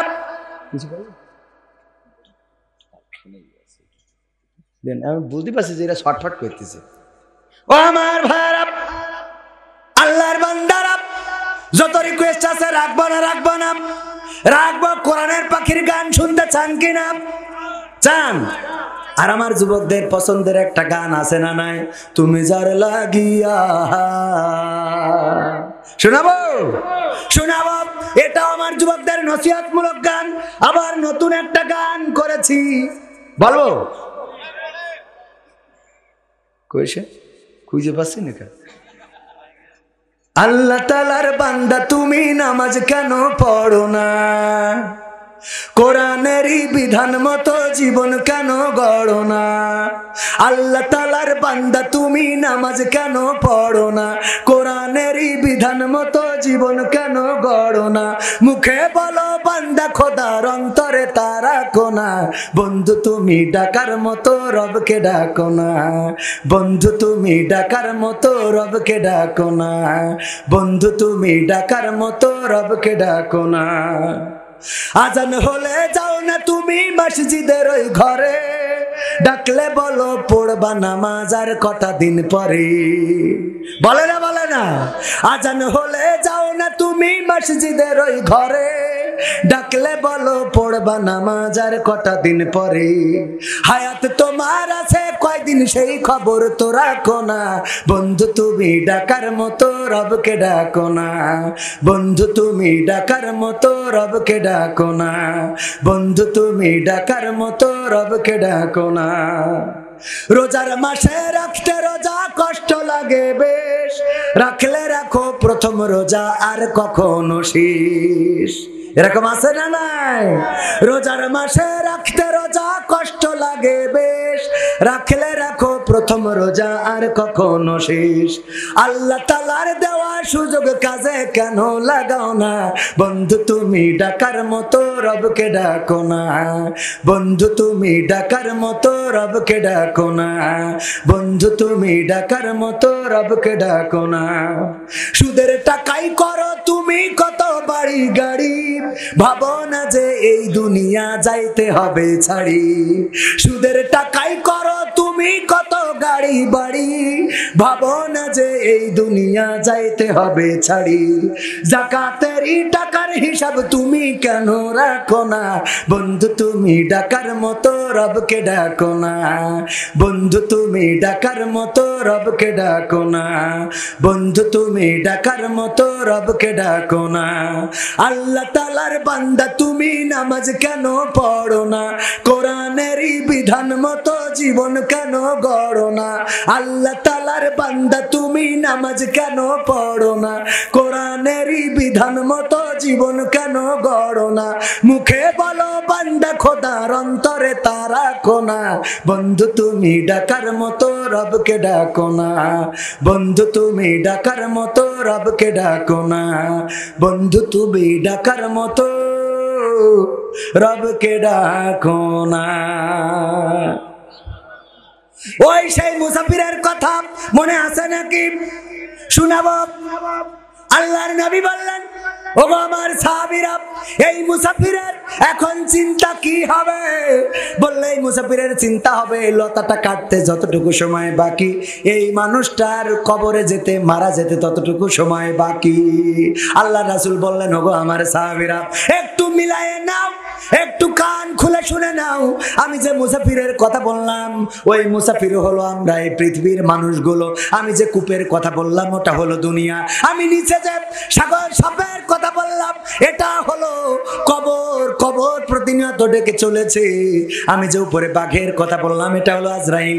আজরাইল পথে বসে আছে। আর আমি যে লতার কথা বললাম, এই লতাটা হলো মানুষের হায়াত। এই হায়াতটা, যার লতা যতটুকু মোটা, ওই মানুষটা ততদিন বাঁচবে। শুধু তাই নয়, আমি যে ইঁদুরের কথা বললাম, একটা সাদা ইঁদুর এবং একটা কালো ইঁদুর, একটা রাত এবং একটা দিন, প্রতিদিন রাত আর দিন তোমার আসছে আর যাচ্ছে, আর ওই হায়াত নামের লতাটাকে কুট কুট কুট কুট করে কেটে দিচ্ছে। রাত দিন যেতে যেতে যেতে যেতে এমন একটা দিন আসবে, যেই দিন চিরজন্মের মতো বিদায় নিয়ে অন্ধকার খবরে চলে যেতে হবে। এখন কি বোঝা গেছে? ওগো আমার সব ভাইয়েরা, আল্লাহ রাসূল সাহাবীদেরকে প্র্যাকটিক্যালে বুঝালেন কেমন হবে এই দুনিয়ার জিন্দেগি। আমার যুবকেরা, তরুণেরা, কিশোরা, এই ভাই ওঠেন কেন? মতো ধরেছে নাকি? হ্যাঁ, আর একটু সময় থাকা যাবে তো? কোরআনের জন্য, ইসলামের জন্য, দ্বীনের জন্য আর একটু সময় কি কুরবানি করা যাবে না? করা যাবে। আর একটা ওয়াজ না শোনালি ভাল লাগছে না, শোনাবো? শোনাবো। লাইলির প্রেমে পড়েছে মজনু। এই মুরব্বীরা, আপনারা খারাপ মনে করেন না, এই কথাটা শুনতে হবে ভালো করে, শুনলে বুঝতে পারবেন। একটু পরে টের পাবেন, একটু পরে। লাইলির প্রেমে মজনু। মজনু দেখার জন্য লাইলির বাড়ির গেটের সামনে ভিড় করেছে। মজনু গিয়েছে, যাওয়ার পরে লাইলি শুনেছে মজনু এসেছে দেখা করার জন্য, কিন্তু লাইলি দেখা দিবে না। প্রতিদিন দুধ পাঠায় দেয় মজনুকে খাওয়ানোর জন্য। এই খবর চারিদিকে ছড়িয়ে গেছে যে মজনুর জন্য লাইলি দুধ পাঠায় আর মজনু খায়। এই ওয়াজ শোনার পরে অনেক মজনু যে গেটের সামনে জড়ো হয়েছে। একজন, দুইজন করতে করতে 20-30 জন, 50 জন, 100 জন হয়ে গেছে। লাইলির কাছে খবর গেল, ওগো লাইলি, তোমার প্রেমের পাগল এখন একজন না, এখন 100 জন হয়ে গেছে গো। এখন তো একটা গায়ে গরুর দুধে হয় না, আরো 2-10টা গায়ে গরুর দুধ লাগবে। বলল, এই এই যুবকে, ওঠো কেন, একটুখানি বসো, একটুখানি, শেষের পথে চলে এসে। লাইলি বলল, আমার আসল মজনুকে বাছাই করে দাও। বললে, আসল মজনু কেমন করে বাছাই করব? বলল, তোমরা যদি না বোঝো আমি তোমাদের বুদ্ধি দেই, শুনে নাও। বলল, তাইলে বুদ্ধি দেন। তার শহীদদেরকে ডেকে বলল, আজকে খালি গিলাস নিয়ে যাবা, নিয়ে যেয়ে বলবা লাইলি রক্ত চেয়েছে, রক্ত দিবা। কিডা কিডা কে রক্ত দিতে পারবা? লাইলির জন্য খালি গিলাস ধরবা। যে খালি গিলাস ধরেছে আমার চাচা দৌড়, বলছে ও আমি রক্ত দিতে পারবো না, অত প্রেমিক আমি হই না। হাই রে, আমার ইমরান ভাই ধরেছে। ইমরান ভাই বলে না আমিও দেব না, উঠে চলে গেছে। আর একজনের, আর একজনের, আর একজনের, এরকম নকল প্রেমিক আছে না নাই? ফজার বলতেছে, ফজা বলতেছে, আবেদার, আবেদা তোমার জন্য আমি জীবন দিতে জানি। বলছে সত্যি? বলছে একদম, আল্লাহর কসম। বলছে ওই যে ট্রেন যাচ্ছে ওর নিচে মাথাটা দাও দিন। বলছে যে এটা কোনো ব্যাপার হইলো? আমি ট্রেন যাচ্ছে মাথা দিয়ে দেবো, এক্ষুনি কাটা পড়ে মারা যাবো, কোনো অসুবিধা নেই। তোমার জন্য জীবন দিতে আজকে লাইলাতুল ফেব্রুয়ারি প্রমাণ করে দেবো যে আমি কেমন করে জীবন দিতে পারি। বলছে তা দাও। বলছে দিদি তো অসুবিধা নেই, অসুবিধা হলো অন্য জায়গায়। কোথায়? আমি যদি আজকে ট্রেনের তলে মাথা দিই আর কাটা পড়ে মারা যাই, মানুষ জিজ্ঞেস করবে ও মারা গেল কি করে? তখন বলবে আবেদা বলেছিল প্রেমের পরীক্ষা নিয়েছিল, এই জন্য ও ট্রেনের নিচে মাথা দিয়ে কাটা পড়ে গেছে। এরপরে ওরা 999-999 কল দেবে, পুলিশ এসে তোমার ধরে নিয়ে যাবে। বিচার হবে আদালতে, যখন প্রমাণ হয়ে যাবে যে তোমার জন্যই আমি জীবন দিছি ট্রেনের নিচে, তখন তোমার ফাঁসি হবে। তোমার ফাঁসি হওয়ার পরে আমি কান নিয়ে বাঁচবো।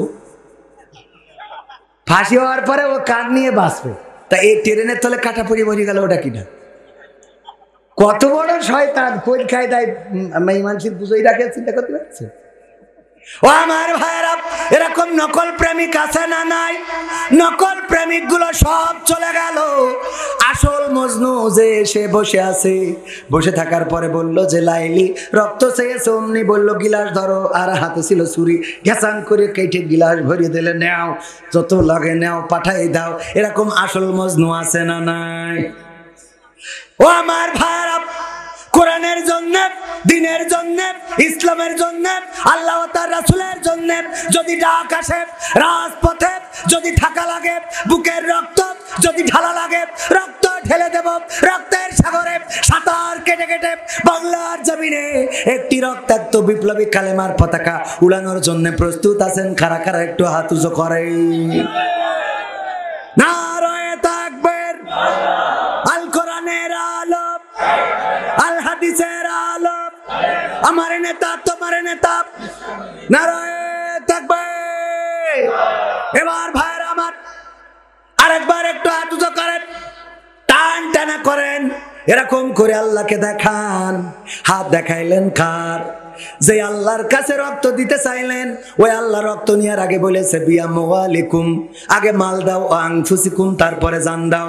আল্লাহ বলেছে ইন্নাল্লাহা ইশতারা মিনাল মুমিনিনা আনফুসাহুম ওয়া আমওয়ালাহুম বিআন্না লাহুমুল জান্নাহ। ও ঈমানদারেরা, তোমাদের জানমালের বিনিময়ে আমি জান্নাতটা বিক্রি করে দিই। সেই জান্নাত কেনার দরকার আছে না নাই?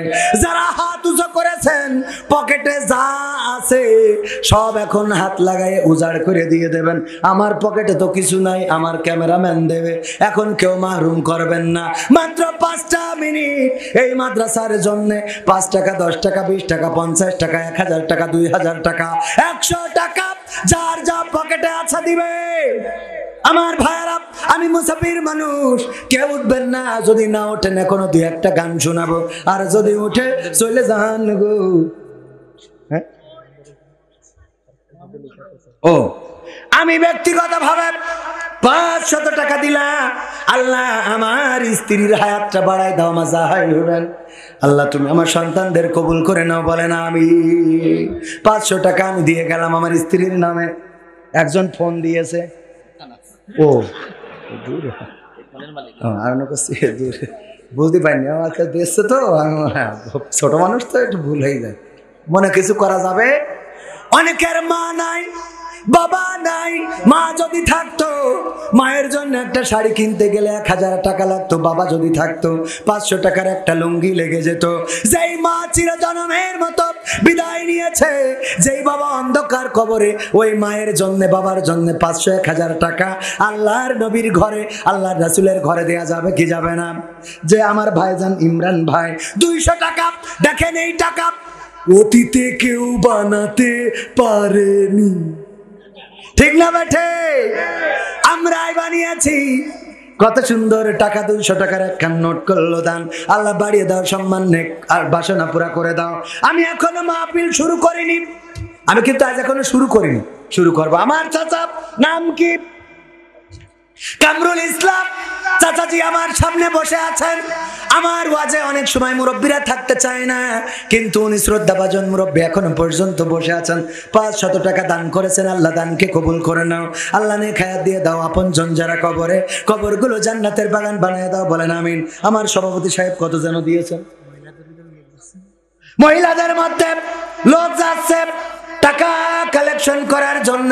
আমার মা বোনেরা পকেটে যা আছে, স্বামীর পকেট থেকে যত মাইরিং করেছেন সব আজকে দিয়ে দেন। স্টার জলসা, জি সিনেমার যত বিল আছে রে, সব আজকে আল্লাহর রাস্তায় দিয়ে দেন। আমার মা বোনদের দিয়ে তৌফিক দান করে দিন, বলেন আমিন।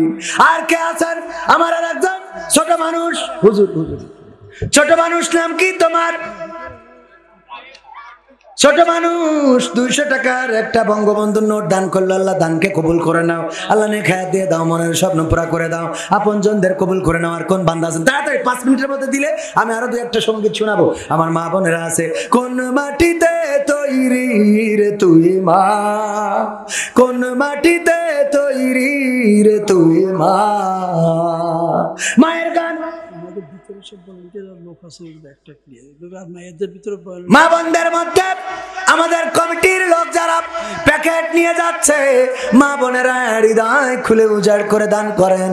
আর আপনারা যে টাকা দান করেন, ওই টাকা তো আবার অক্সিজেন দিয়া লাগে, শাড়ির আসলে এমন বান্দা বান্ধে, ওরা আবার হাসপাতালে নিয়ে যায় তাই সুস্থ করতে, ঠিক না বে ঠিক? তারপরেও দেন, কোনো অসুবিধা নাই।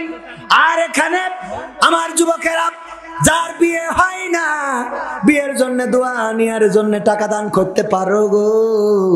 আমি একজনের বিয়ের জন্য দোয়া করিলাম, বিয়ে হইল, কিন্তু 2 মাস পরে বিয়ে ভেঙে গেছে। তাহলে দোয়াই তো অন্তত কাজ হয়ে গেছে। ব্যাগ নিয়ে যাবেন, আর বড় টাকা যারা দেবেন 500-1000 আমি একটু নাম ধরে দোয়া করে দেব। মাদ্রাসার জন্য ইট রড সিমেন্ট বালু দেওয়ার মতো যদি কেউ থাকেন দিতে পারেন। আমার ভাই কিছু বলবে, বলেন।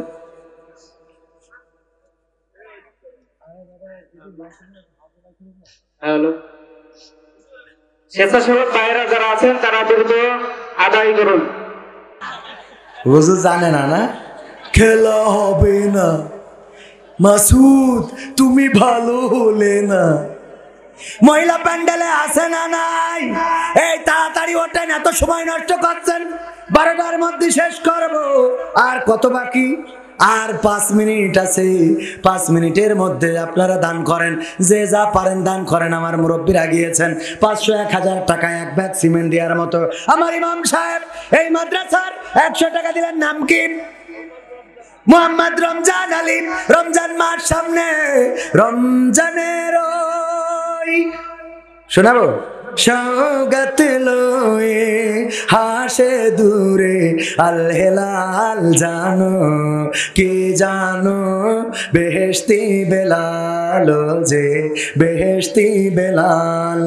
রমজানের ওই সৌগত লয়ে, রমজানের ওই সৌগত লয়ে হাসে দূরে আল হেলাল জানো, কি জানো বেহেশতি বেলাল, যে বেহেশতি বেলাল, বেহেশতি বেলাল, যে বেহেশতি বেলাল। আমর বিল মারুফের নাম, আমর বিল মারুফের নাম, আমর বিল মারুফের নাম, আমর বিল মারুফের নাম। সিয়াম দিল খুলে, সিয়াম দিল খুলে, সত্য ন্যায়ের সাধিত দিন আশুক দুলে দুলে, আশুক দুলে দুলে। আমর বিল মারুফের নাম, আমর বিল মারুফের নাম, আমর বিল মারুফের নাম, আমর বিল মারুফের নাম। সিয়াম দিল খুলে, সিয়াম দিল খুলে, সত্য ন্যায়ের সাধিত দিন আশুক দুলে দুলে, আশুক দুলে দুলে। ছড়িয়ে পড়ুক ঘরে ঘরে, ছড়িয়ে পড়ুক ঘরে ঘরে, বেচাইন বেহাল জানো, কি জানো বেহেশতি বেলাল, যে বেহেশতি বেলাল। নেহি আনিল মুনকারের কাজ, নেহি আনিল মুনকারের কাজ, নেহি আনিল মুনকারের কাজ, নেহি আনিল মুনকারের কাজ। এবার শুরু হোক, এবার শুরু হোক। মাহে রমজান গড়তে এলো সেই কাজেরই লোক, সেই কাজেরই লোক। নেহি আনিল মুনকারের কাজ, নেহি আনিল মুনকারের কাজ, নেহি আনিল মুনকারের কাজ, নেহি আনিল মুনকারের কাজ। এবার শুরু হোক, এবার শুরু হোক। মাহে রমজান গড়তে এলো সেই কাজেরই লোক, সেই কাজেরই লোক। জঠর জঠর জ্বালায় বুঝে নাও হে, জঠর জ্বালায় বুঝে বুঝে নাও হে গরিবের মেলাল, জানো কে জানো বেহেশতি বেলাল, যে বেহেশতি বেলাল। রমজানের ওই রমজানের ওই রমজানের ওই রমজানের ওই রমজানের ওই রমজানের ওই সওগাত লয়ে, রমজানের ওই সওগাত লয়ে হাসে দূরে আল হেলাল, জানো কি জানো বেহেশতি বেলাল, যে বেহেশতি বেলাল। রমজান মাসে রোজা রাখার দরকার আছে না নাই? আমার সেই রমজান ভাই, উনি আসলে রোজার মাস না, কিন্তু নাম রমজান। 500 টাকা করলেন দান, আল্লাহ বাড়িয়ে দাও, সম্মান নেক বাসনা পুরা করে দাও, নেখায়াত দিয়ে দাও। আমার এক চাচা মুরব্বী 20 টাকা দান করে গেছেন, আল্লাহ আমার চাচা জানকে কবুল করে নাও, নেখায়াত দাও। দাদু দাদি যারা কবরে, কবরগুলো জান্নাতের বাগান বানাও, বলেন আমিন। আপনাদের কাছে যেভাবে চাইলাম, আপনারা প্রত্যাশিত দান করলেন না। 1000 টাকার একটা নোট এখানে আসলো না, অথচ এখানে কয়লা ব্যবসায়ী, তারপরে আপনার এইসব কি ব্যবসায়ী আছে, সার ব্যবসায়ী, মাটি ব্যবসায়ী, ইট ব্যবসায়ী আছে না নাই? এত কোটিপতি, টাকা কোথায় যায়, কোথায় থাকে টাকাগুলো? সব সুইস ব্যাংকে, হ্যাঁ, বেগম পাড়ায় রাখা হয়েছে টাকা।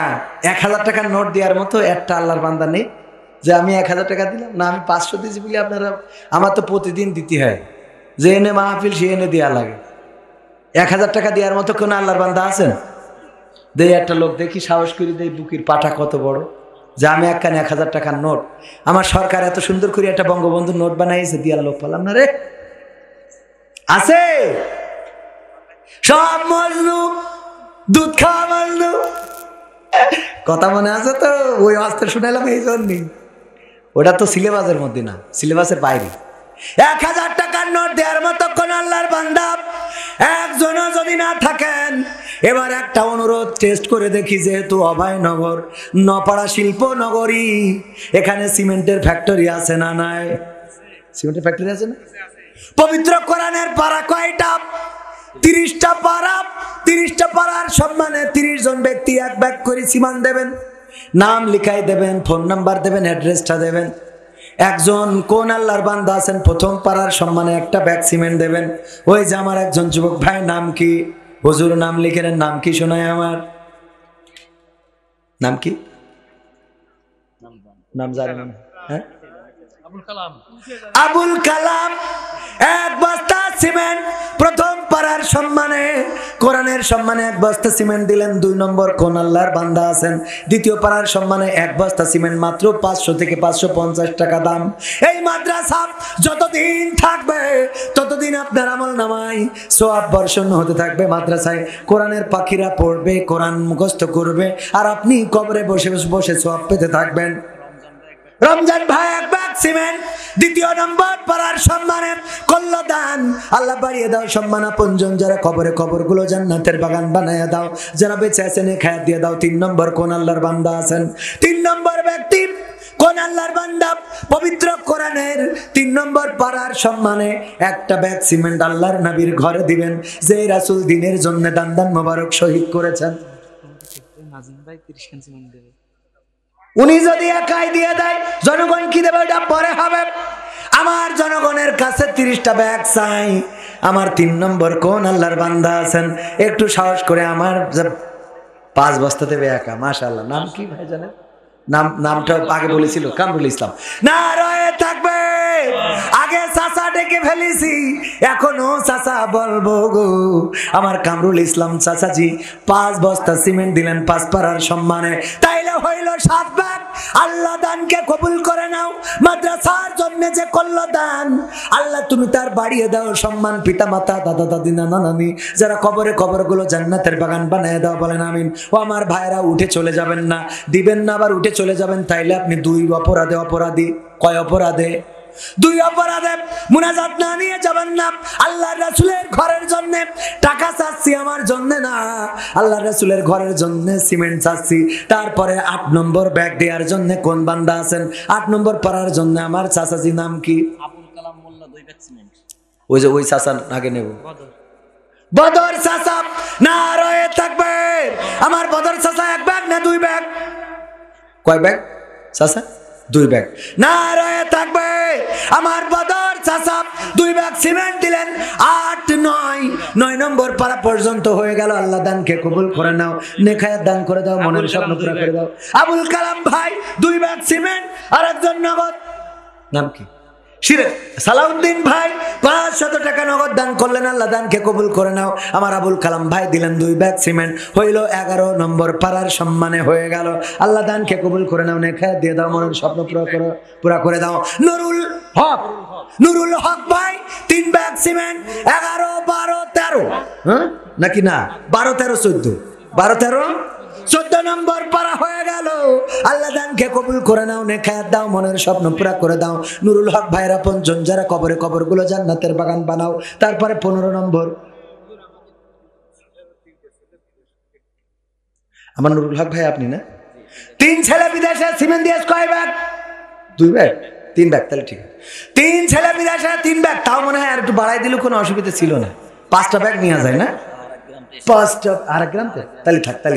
আর এক গ্রাম এই গ্রামের হলি 5 ব্যাগ করে দিতাম। 3 ব্যাগ সিমেন্ট, 3 ছেলে বিদেশে থাকে। আল্লাহ তুমি তাদের মুসিবত মুক্ত রাখো, বলেন আমি। আমার প্রবাসে যারা আছে আল্লাহ তাদের হেফাজতে রাখো, আয় রুজিতে বরকত দান করে দাও। তাইলে কত নম্বর ব্যাগ গেল? 14 15 16 17 18 নম্বর পারার জন্য কোন আল্লাহর বান্দা আছেন? 18 নম্বর ওই যে হাত তুলেছে ভাইজান, নাম কি? আসাদ ভাই 1 ব্যাগ সিমেন্ট করলো দান। আসাদ ভাইয়ের নামটা লিখে নেন, যে যদি গ্রামের লোক না হয় একটু ফোন নাম্বারটাও আনবেন, তবে বুঝুন বন্ধ, ফোন নাম্বারটা দিয়েন না। আর আপনি যদি না দিতে পারেন তাও কোনো গুনাহ হবে, ভালো নিয়তে সওয়াব আছে না নাই, কিন্তু আপনি পরিস্থিতির কারণে যদি না দিতে পারেন অসুবিধা নাই। যদি আপনি মারা যান দেয়া লাগবে না। রিপন ভাই নারায়ে তাকবীর। আমার 18 নম্বর পারা দিলেন আসাদ ভাই, আর রিপন ভাই 5 বস্তা দিলেন। তাহলে 18 19 20 21 22 23 বস্তা হয়ে গেল। আর মাত্র 7 ব্যাগ বাকি। কয় ব্যাগ বাকি? 7 বস্তা দেওয়ার মতো। আশরাফ ভাই কয় বস্তা? 2 বস্তা। আল্লাহ আশরাফ ভাইকে কবুল করে নাও, নেখায়াত দান করে দাও, মনের স্বপ্ন পুরা করে দাও। 2 বস্তা সিমেন্ট দিয়ে 24 25 হয়ে গেল। 26 নম্বর পাড়ার সম্মানে কোন আল্লাহর বান্দা আছেন? হ্যাঁ, ওসিয়ার 2 বস্তা। ফসিয়ার যাই হোক, আমার ভাইজান উনি দিল 2 বস্তা সিমেন্ট। তাইলে 28 29, হ্যাঁ 28 29 2 বস্তা। আর বাকি কয় বস্তা? আর বাকি আছে ওই যে ওই আগে উনি কইছে, আগে উনার পাখামো করলে হবে না। নাম কি? সেলিম ভাই নারায়ে তাকবীর। আমার সেলিম ভাই ঠিকানা দিলেন। ঠিকানা ওখানে যেয়ে লিখে নিয়ে আসেন, সব ওখানে বই দিবে। পাইছেন কি? হ্যাঁ, এটা যাওয়ার দরকার আছে না নাই? আমার সেলিম ভাই 2 ব্যাগ সিমেন্ট দিয়ে কইলো কত হইল? 31 ব্যাগ। 31 যখন ছাড়াইছে আরমান ভাই 1 বস্তা 32 হয়ে গেল। আল্লাহ আমার সেলিম ভাই আরমান ভাইয়ের দানকে কবুল করে নাও, নেখায়াত দাও। আপনজন যারা কবরগুলো জান্নাতের বাগান বানাও। আল্লাহ সন্তান বিবি যারা আছে নেখায়াত দিয়ে দাও। আল্লাহ লেখাপড়ায় কামিয়াবি দান করে দাও। আপনজন যারা বেঁচে আছে নেখায়াত দিয়ে দাও, বলেন আমিন। তাইলে 32 যখন হয়েছে 40 যাইয়ে ব্রেক দুবানে। আর সুজন 1 বস্তা ওজন কই? সুজন দিল 1 বস্তা। আল্লাহ দানকে কবুল করো, নেখায়াত দাও, মনের স্বপ্ন পুরা করে দাও। আল্লাহ স্ত্রী সন্তানদেরকে কবুল করে নাও। আমার যুবক যারা আছো একটু 1 বস্তা 2 বস্তা সিমেন্ট দান করে দিতে পারো মাদ্রাসার জন্য। তারপরে বলেন ফারুক 1 বস্তা, তাহলে হয়ে গেল 44। আল্লাহ তুমি ফারুক ভাইকে ওমর ফারুক রাদিয়াল্লাহু তাআলা আনহুর সাথে কবুল করে নাও। 34 হয়ে গেল। আল্লাহ দানকে কবুল করে নিয়ে আল্লাহ তুমি সকলের মনের নেক বাসনা পুরা করে দাও, বলেন আমিন। 35 নম্বর কোন আল্লাহর বান্দা আছেন? আল্লাহ রাসূল 40 বছর বয়সে নবুয়ত পেয়েছিলেন। আমরা 40টা বস্তা তুলে দিই। 35 নম্বর। কোন আল্লাহর বান্দা আছেন একটু হাত উঁচু করেন দেখি। আমার যুবকেরা, ওই যে একজন যুবক মানুষ, নাম কি শোনায় আমার? কি নাম বললো? আবুল কালাম। কয় ব্যাগ? 2 ব্যাগ। নারায়ে তাকবীর। আমার আলম আবুল কালাম ভাই মুয়াজ্জিন সাহেবের সন্তান, এই মসজিদের মুয়াজ্জিন সাহেবের সন্তান। আল্লাহ 2 ব্যাগ সিমেন্ট দিল, হইল 35-36 ব্যাগ হয়ে গেল।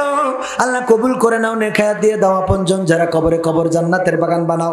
আর 4 ব্যাগ কোন আল্লাহর বান্দা আছেন? নাম কি? লিটন ভাই। কয় ব্যাগ? 4 ব্যাগ একাই খেলা হবে।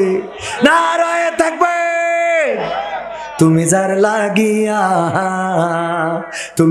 লাগিয়া এমবি ভরো, তার তো বাটন ফোন। ওরে কেমন করে বুঝবে রে সে, কেমন করে বুঝবে রে সে ডিজিটাল তোর মন। তুমি যার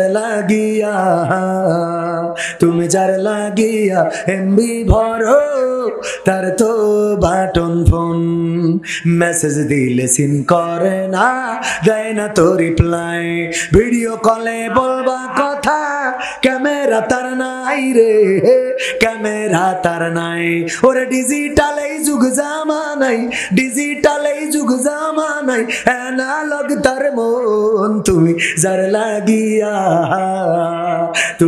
লাগিয়া এমবি ভরো, তার তো বাটন ফোন। প্রেম প্রীতি ভালোবাসা বিয়ের আগে নয়, মনের মধ্যে রাখো যুবক আল্লাহ তাআলার ভয় রে, পরকালের ভয়। ঠিক না বেঠে? প্রেম প্রীতি ভালোবাসা বিয়ের আগে নয়, মনের মধ্যে রাখো যুবক আল্লাহ তাআলার ভয় রে, পরকালের ভয়। ওরে তবেই তুমি মুক্তি পাবা, তবেই তুমি মুক্তি পাবা দোজখের আগুন। তুমি যার লাগিয়া এমবি ভরো, তার তো বাটন ফোন। শাহনারা এক বস্তা। আর মিনা কার্টুন ছোটবেলায় দেখতাম, আবার অনেকের নাম মিনায় আছে। আল্লাহ 2 জন বোন দান করলো, দানকে কবুল করে নাও। আল্লাহ নেখায়াত দিয়ে দাও। তালি হইল কত বস্তা? এই পার করেন কেন আপনারা? ছেলে 500 টাকা দিয়েছে। কার ছেলে? মুস্তানের ছেলে। হ্যাঁ, মস্তানা। তাই কসে মামা, আমি শুনছি মুস্তানের ছেলে। মুস্তানের ছেলে হলে 500 টাকায় মানতাম না। মস্তানার ছেলে 500 টাকা। আল্লাহ দানকে কবুল করে নাও। মস্তানা ইন্তেকাল করেছেন, কবরকে জান্নাতের বাগান বানাও। তারপরে 42 হয়ে গেছে। না 42 হয়ে গেছে, তা কি হাফ সেঞ্চুরি কই দেবো? হাফ সেঞ্চুরি করলে আপনার একটু দেওয়া লাগবে। তো শুনুন সভাপতি সাহেব, একটু মন নরম করে বলেন দিন, কয় ব্যাগ দেবো? হ্যাঁ একটু দেন। আল্লাহ 2 বস্তা। মান সম্মান থাকলেও কিছু। আপনি সভাপতি মানুষ, একটু দেখেন আর একটু পকেট ছাড়া দিয়ে আর একটু বেশি করা যায় কিনা। 3 বস্তা। 3 বস্তায় হবে না? হবেন? ওনার সংসারের অবস্থা খুব ভালো না? মাল আছে না? নাই আছে কিনা আপনারা ভালো বোঝেন, আছে কিনা? থাকলে 5 বস্তা করে দেবো, আর না থাকলে 3 মেনে নেবো। 5-এর পক্ষে কিটা ওইটা? আলহামদুলিল্লাহ। আচ্ছা ওকে, আলহামদুলিল্লাহ। কয় ব্যাগ? 3 ব্যাগ। আমার সভাপতি হযরত মাওলানা আব্দুল আজিজ সাহেব প্রিন্সিপাল ছিলেন। কোন মাদ্রাসার? বালিয়াডাঙ্গা উত্তরপাড়া জামে মসজিদ ও সাবেক প্রিন্সিপাল পায়রা ইসলামিয়া ফাজিল মাদ্রাসার। উনি উপদেষ্টা বালিয়াডাঙ্গা উত্তরপাড়া জামে মসজিদের। কয় ব্যাগ দিলেন? 3 ব্যাগ মাদ্রাসার জন্য দিলেন। অনেকেই মনে করতে পারেন জোর করে কেন আদায় করছি। আমরা জোর করে যেই কটা নিলাম, আপনার জান্নাতে যাওয়ার জন্য একটু পথ আগাই দিলাম। ঠিক না বে ঠিক? সামনের দিকে একটু ঠেলে দিলাম, কারণ এই 3 ব্যাগ সিমেন্ট আল্লাহ রাসূলের ঘরে দিলেন, এইটাই আপনার জন্য থাকবে। বলেন সুবহানাল্লাহ। তাহলে কয় ব্যাগ হয়েছে? 45। আমির হামজা 500 ইট। আল্লাহ 500 ইট দিল আমির হামজা। কবুল করে নাও, নেখায়াত দাও, মনের স্বপ্ন পুরা করে দাও। আমার চাচা আহমদ 1 ব্যাগ সিমেন্ট 46 হইল। আল্লাহ দানকে কবুল করো। মাত্র 4 ব্যাগ হলে হাফ সেঞ্চুরি। 4 ব্যাগ দেন, 4 ব্যাগ আরেকবার আরেকজনের আল্লাহর রাস্তায় উঠে যান দিন 4 ব্যাগ দিয়ে দেবো, হাফ সেঞ্চুরি, তারপর মোনাজাত করে বাড়ি যায়। 4 ব্যাগ, 2 ব্যাগ করে 2 জন, 1 ব্যাগ করে 7 জন। আছেন কোন আল্লাহর বান্দা আমার ভাইরা? হ্যাঁ, তাড়াতাড়ি বলো, বলেন একটু তাড়াতাড়ি। আজকে এখনো মাহফিল শেষ করলাম না। হ্যাঁ, ইব্রাহিম আল্লাহর নবীর নামে নাম। আমাদের জাতির পিতার নাম কি? একজনের কাছে জিজ্ঞাসা করলাম, উনি যা বললো উনি আমার কোনো অসুবিধা নেই, কিন্তু আমাদের জাতির পিতা হলো ইব্রাহিম আলাইহিস সালাম। আমার ইব্রাহিম আলাইহিস সালামের নামে নাম। উনি 3 বস্তা দিয়ে 49 ব্যাগ করেছেন, আর একজন বাকি 1 বস্তা। হ্যাঁ, 50 পুরো দেবে।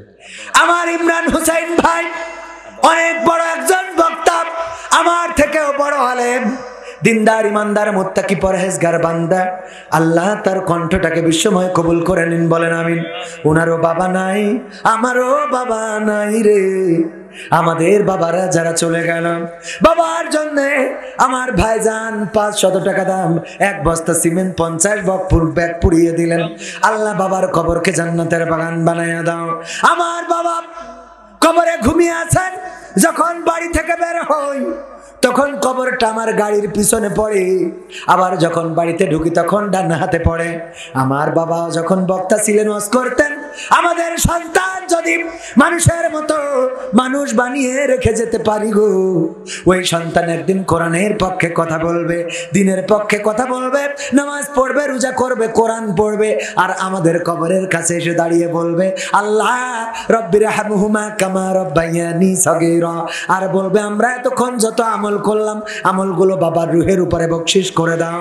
ও আমার ভাইরা, আর যারা সন্তানদেরকে শয়তান বানায়, সন্তানদেরকে মানুষের মতো মানুষ বানায় না, ফ্রি ফায়ার পাবজি বানায়, ওই সন্তানগুলো ডিজিটাল স্মার্ট পোলাপান হয়ে যখন মদ খায়, গাঁজা খায়, আর বাবার কবরের কাছে যেয়ে বলে, বাবা মালটা এনে তোমার কাছে দিয়ে ছুঁয়ে চলে গেলাম। ঠিক না বেঠি? যারা মাল টানে সেটাও পাবে, আর যারা কোরআন পড়ে রে সেটাও পাবে।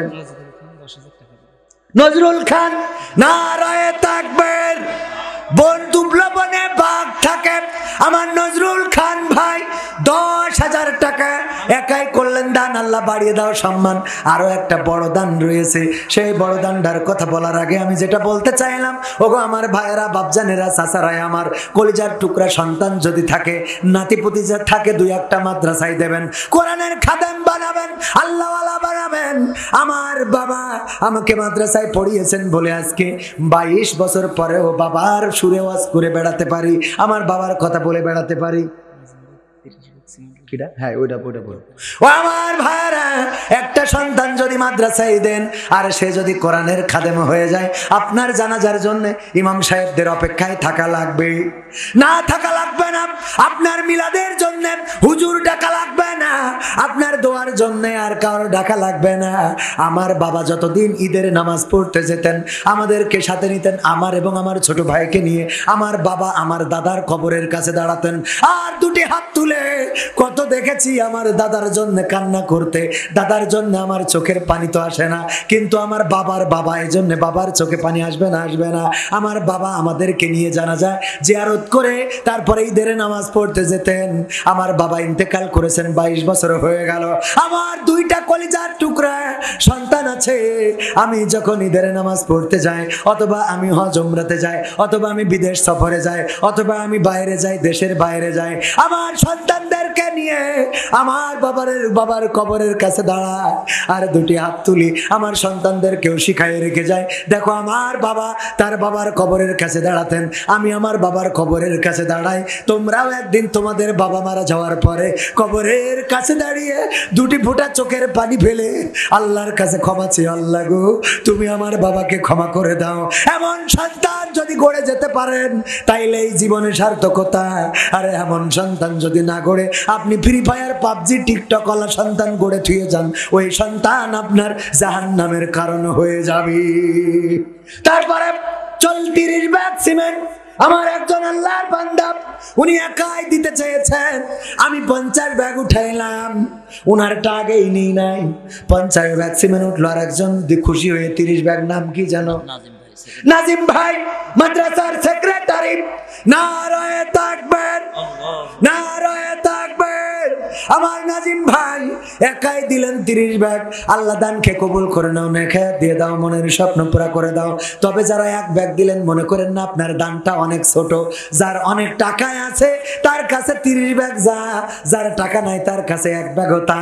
এই জন্য আল্লাহর কাছে সওয়াবটা সমান সমান, বলেন সুবহানাল্লাহ।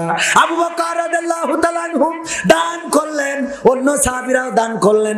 আবু বকর রাদিয়াল্লাহু তাআলা আনহুর পোটলাটা ছিল ছোট, আর সবার দান ছিল অনেক বড় বড় বড় বড়।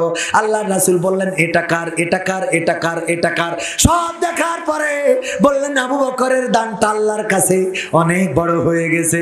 সাহাবীরা মন খারাপ করলেন, আরে আমরা এত দান করলাম আর আবু বকর অল্প কয়টা দান করে এত বড় কেন হয়ে গেল। আল্লাহর নবী সাহাবীদের মনের অবস্থা বুঝে সবাইকে ডাক দিয়ে বললেন, ওগো আমার ওমর তুমি কত দান করেছো, বাড়িতে কত আছে? ওগো ওসমান তুমি কত দান করেছো, বাড়িতে কত আছে? ওগো আলী তুমি কত দান করেছো, বাড়িতে কত আছে? ওগো ওগো ওমর ফারুক তুমি বাড়িতে কত আছে? সবাই যার যার মতো বলল, আমি দান করেছি 20,000, বাড়িতে আছে 10,000, দান করেছি 10,000, বাড়িতে আছে 50,000। আবু বকর রাদিয়াল্লাহু তাআলা আনহু বললেন যে আবু বকর কই? আবু বকরকে একটু ডাকো। আবু বকর দাঁড়িয়ে ছিল একটা পিলারের আড়ালে। সবার দানের কথা শুনে আবু বকর রাদিয়াল্লাহু তাআলা আনহু চোখের পানি ছেড়ে দিয়েছেন, দাড়ি ভিজে টপ টপ করে পড়তেছে। আহারে কত মানুষ কত বেশি বেশি দান করেছে গো, আর আমি তেমন কিছু দান করতে পারলাম না। আল্লাহর নবী আবু বকরকে ডাক দিলেন, আবু বকর আমার সামনে আসো। আবু বকর সামনে এলেন, দেখলেন চোখের অশ্রুতে দাড়ি ভিজে টপ টপ করে পড়ছে। আল্লাহর নবী বললেন, ও আবু বকর এবার তুমি বলো তুমি কত দান করেছো আর বাড়িতে কত রেখে এসেছো? আবু বকর বললেন, ও নবী গো আমার বাড়িতে জাগতিক সম্পদ বলে যা কিছু ছিল সব আমি আজকে পুটলা করে নিয়ে এসেছি আপনার কদমের কাছে। আমার বাড়িতে আল্লাহ ও তার রাসূলের ভালোবাসা ছাড়া আর কোনো কিছু বাকি নাই। আল্লাহু আকবার। এই ছিল দান। আমার একজন বোন দান করেছে, নাম কি? মাইমুনা টিভির পরিচালক জুবায়ের আহমেদ তাশরিফ ভাই। কি করবে? বিয়ে করে। কোরআন কিনতে যত টাকা লাগে সেই টাকাগুলো দিবে, আল্লাহ দানকে কবুল করে নাও, বলেন আমিন। আমার হামিদা বেগম আপা 1 বস্তা সিমেন্ট দিয়েছেন, 81 হয়ে গেছে, আর নেব না, রাত অনেক করে ফেলেছি, আর কথা বলা যাবে না। 12:30 বেজে গেছে রে। আগামীতে আবার আসবো ইনশাআল্লাহ, সেই পর্যন্ত আল্লাহ আমাদের সবাইকে নেখায়াত দান করুন, বলেন আমিন। টাকা চাইলে অনেকেই উঠে যায়, যায় না? কিন্তু দুবলো বনে বাঘ থাকে, আল্লাহ বাছাইকৃত মানুষদেরকে রেখেছেন।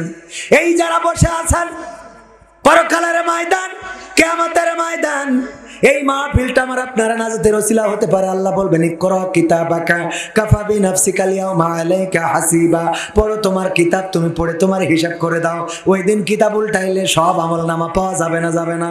এই জায়গায় এই মাহফিলে গভীর রাতে বসে আছেন, এটা যখন দেখে বলবেন, আল্লাহ গো দেখো তোমার বান্দারা চলে গিয়েছিল, আমি এখনো আছি। আল্লাহ চাইলে এই মাহফিলের ওসিলায় গোটা জিন্দেগির গুনাহ ক্ষমা করে দিয়ে জান্নাতের বাসিন্দা বানিয়ে দিতে পারে, বলেন সুবহানাল্লাহ। মুর্শিদা 500 টাকা, মুর্শিদা 500 টাকা, গফুরের বউ, গফুর সাহেবের বউ, আব্দুল গফুর সাহেবের বউ 2 বস্তা সিমেন্ট দান করেছে। আল্লাহ দানকে কবুল করে নাও, নেখায়াত দান করে দাও। আল্লাহ মনের নেক বাসনা পুরা করে দাও। যে যা দান করবেন আরো যদি দিতে চান দিতে পারেন। আর কোনো কথা না বলে আমরা আর যারা দেবে তারা এনে লিখে দেন, কোনো অসুবিধা নেই। কোরআন কেনার জন্য একজন ও হয়ে গেছে তাশরিফ ভাই, তাশরিফ ভাই কোরআন কিনে দেবেন যতখানা লাগে ছাত্রদের জন্য। আল্লাহ দানকে কবুল করে নাও। সিমেন্ট হয়েছে, ইট হয়েছে, আর খালি বাকি রয়েছে বালু। তো বালু ওই রাস্তায় যখন ঢেলে দিয়ে যাবে ভরে নিয়ে চলে আসবে। হ্যাঁ ও হ্যাঁ আমার ভাইজান শোনাবো না? বিদায় দিলাম যারে চলে সেই না দূরের দেশে, ফেরেশতারা করবে বরণ তোমায় ভালোবেসে। ও আমার ভাইরা, এই মানুষটা যেদিন ইন্তেকাল করল, আমি আমার ক্যামেরাম্যানকে নিয়ে ছুটলাম সকালবেলা ছুটে চলে গেলাম পিরোজপুরে। আমি যাওয়ার পরে আল্লামার পরিবারের লোকেরা আমাকে সাইদির কবর যেখানে খনন হচ্ছে সেখানে আমাকে ঢুকিয়ে নিল। আমি নিজ হাতে কবর খোঁড়ার সুযোগ পেয়েছি।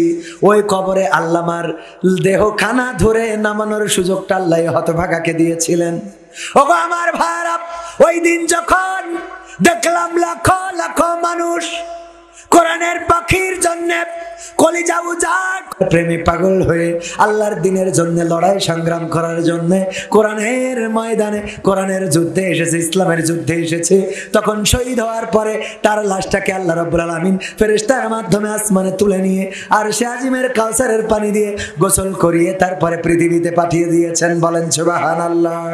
হানজালা রাদিয়াল্লাহু তাআলা আনহুকে ফেরেশতারা বরণ করে নিয়ে গোসল করিয়েছিলেন। এখনকার জামানায় যারা আল্লাহর কোরআনের পাখিদেরকে চেনে না, যারা কোরআনের খাদেমদেরকে চেনে না, যারা আল্লাহওয়ালা ব্যক্তিদেরকে চেনে না, তাদের বরণ করার জন্য আল্লাহর ফেরেশতারাই যথেষ্ট। বলেন সুবহানাল্লাহ। আরেকজন ছোট মানুষ জিয়াদ ভাই, উনার সন্তান, ছোট সন্তানের মাধ্যমে 1000 টাকার একটা নোট দাবি জানিয়েছিলাম, উনি সেই দাবিটা পূরণ করলেন। 1000 টাকার নোট দিয়ে উনি উনার দাবিটা পূরণ করে দিয়েছেন। আল্লাহ কবুল করে নেন, বলেন আমিন। আমার সভাপতি সাহেব 1 মিনিট কথা বলবে, তারপর আমরা মুনাজাত দেব, তারপরে চলে যাব ইনশাআল্লাহ।